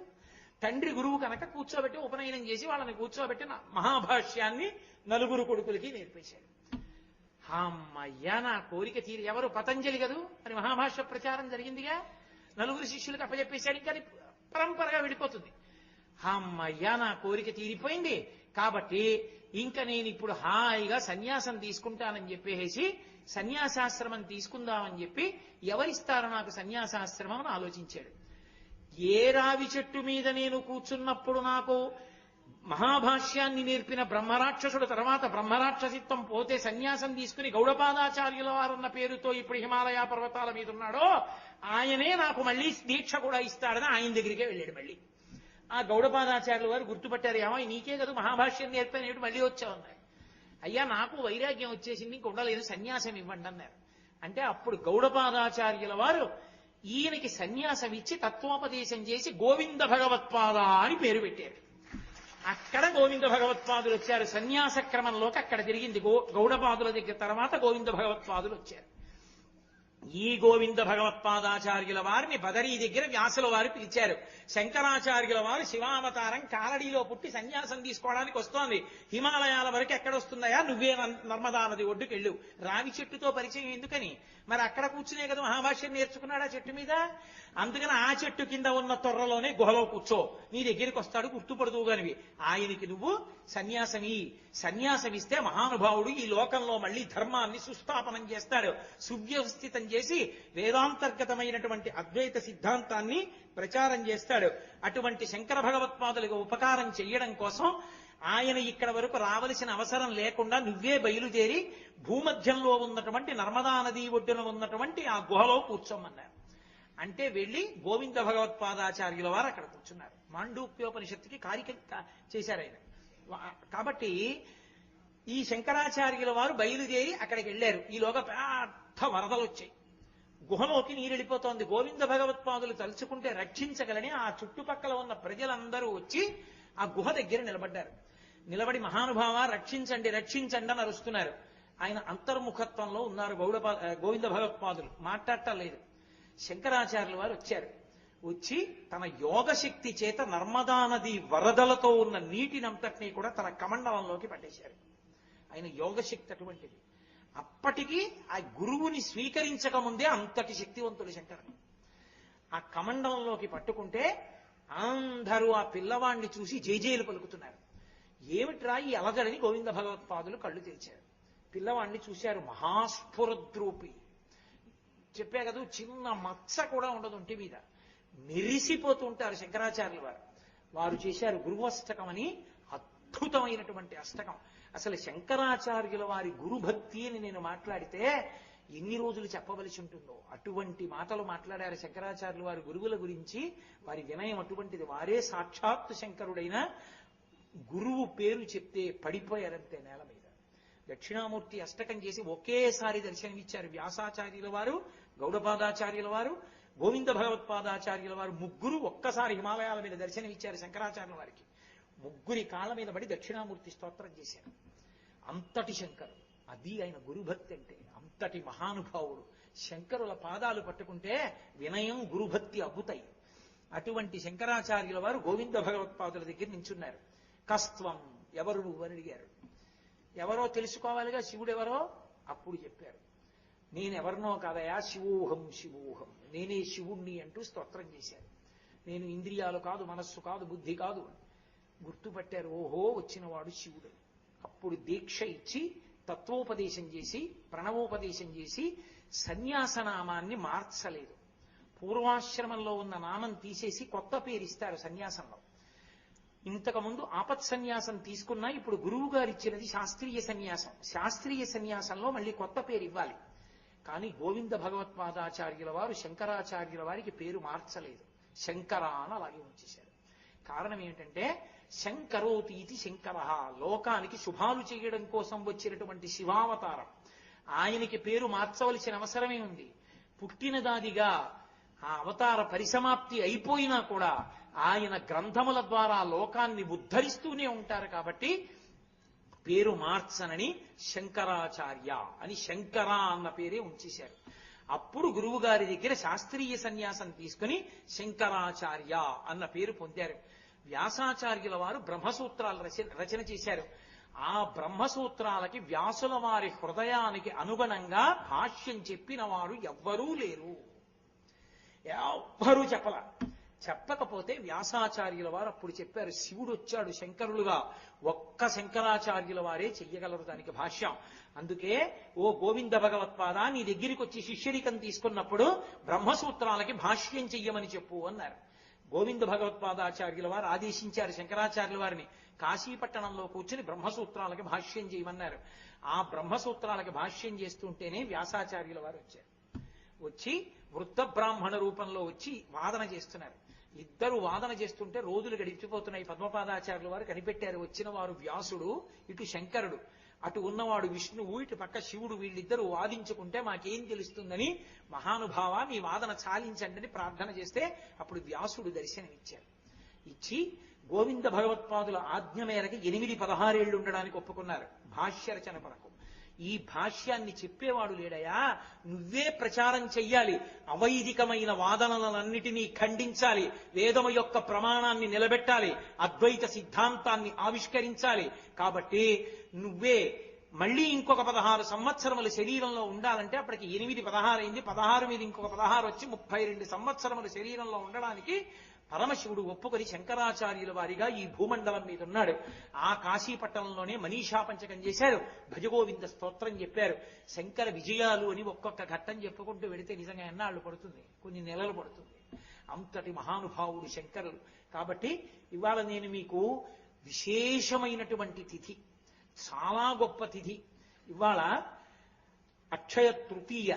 ఇవాళ ఒక్కరోజు అటువంటి మహాపురుషుల యొక్క పేర్లన్నీ విన్నంత మాత్రం చేత అక్షయంగా అటువంటి మహాపురుషులు గురువుల యొక్క పేర్లు విని స్మరించిన పుణ్యం కలుగుతుంది. కాబట్టి ఇవాళ నేను గురు పరంపర గురించి మాట్లాడతాను అని మీతో చెప్పాను. చాలా సంతోషం. మీలో ఎవరైనా వచ్చి ఇప్పుడు నేను చెప్పిందంతా ఒక్కసారి ఎక్కడా నేను చెప్పవలసిన అవసరం లేకుండా ఆ మలుపులన్నీ చెప్తాను అని సంతోషం ఎవరికైనా సరదా ఉంటే రండి అన్నాను. కాబట్టి లేదు రండి, ఎందుకు వచ్చిన గొడవలు ఇవన్నీ విన్నాం కదా, మేము ఏదో ఇంటికి వెళ్ళి ఆలోచిస్తాను లేంటంటే నేను మీ జోలికి రాను. కాబట్టి ఇప్పుడు ఇది అయిపోయిన తర్వాత నా మనవి ఒక్కటి మీరు ఆలకించవలసి ఉంటుంది. మన అక్షయ తృతీయ రేపటి రోజున మహాద్భుతమైనటువంటి విషయాలు కొన్నింటిని పరిచయం చేసే ప్రయత్నం చేస్తాను. ఇవాళ శంకరుల యొక్క గురు వైభవం గురించి, ఆ గురు పరంపర గురించి చెప్పారు. రేపు శంకర భగవత్పాదుల జీవితంలో జరిగినటువంటి కొన్ని విశేషమైనటువంటి మలుపులు, శంకరాచార్యుల వారి యొక్క 9 శిష్యులు, ఆరుగురు శిష్యులు, 4, 6, 6 ఎక్కడుంది, ఆ 6కి 4కి మధ్యలో 2 ఎక్కడి నుంచి వచ్చింది? ఈ రహస్యాలకు సంబంధించిన విశేషాల్ని రేపు మనవి చేస్తాను. సాధారణంగా మీరు ఎక్కడ చూసినా 4 శిష్యులే కనపడతారు శంకరాచార్యుల వారికి. ఒక్క చోట మాత్రం శంకరాచార్యుల వారు 6 శిష్యులతో కనపడతారు. ఇటు 3 ఉంటారు, ఇటు 3 ఉంటారు. ఎక్కడో తెలుసా? కాంచీపురంలో కామకోటి మఠంలో కామకోటి పీఠాధిపతులు చంద్రమౌళీశ్వర లింగానికి అభిషేకం చేసే ప్రాంగణం వెనక గోడ మీద శంకరాచార్యుల వారికి ఇటు 3 అటు 3 ఉంటారు శిష్యులు. 4 కదా ఉండవలసింది, 6 ఎందుకున్నారు? ఈ 4 కాక 6 ఉంటే ఆ 2 ఎవరు? ఆ 2 ఎక్కడి నుంచి వచ్చారు? వాళ్ళిద్దరూ ఏం చేశారు? అసలు ఎందుకని ఆ భేదం వచ్చింది? ఇందులో ఉన్న రహస్యాలు ఏమిటి? శంకరుల శిష్యులు 6000 మంది వెంట తిరుగుతున్నా 4 ఎందుకు చెప్తారు? ఎక్కడ అన్ని మలుపులు తిరిగింది శంకరాచార్యుల వారి యొక్క వైభవం అన్న విశేషాల గురించి రేపటి రోజున మనవి చేస్తాను.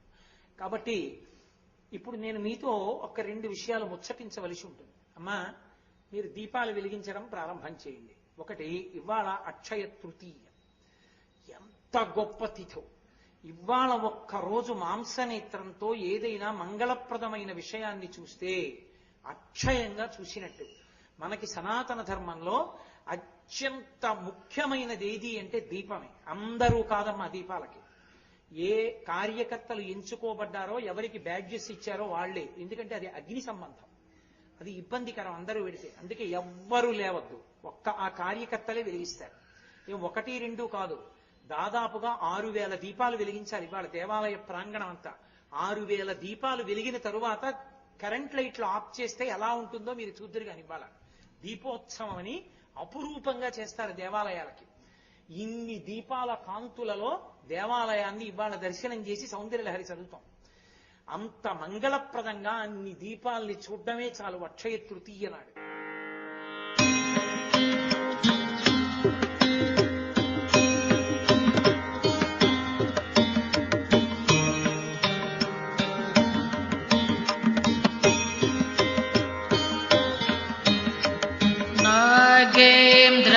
నాగేంద్రహారాయ త్రిలోచనాయ భస్మాంగరాగాయ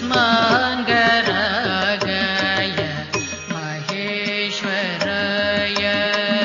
నాగేంద్రహారాయ త్రిలోచనాయ భస్మాంగరాగాయ మహేశ్వరాయ. నిత్యాయ శుద్ధాయ దిగంబరాయ తస్మై నకారాయ నమః శివాయ.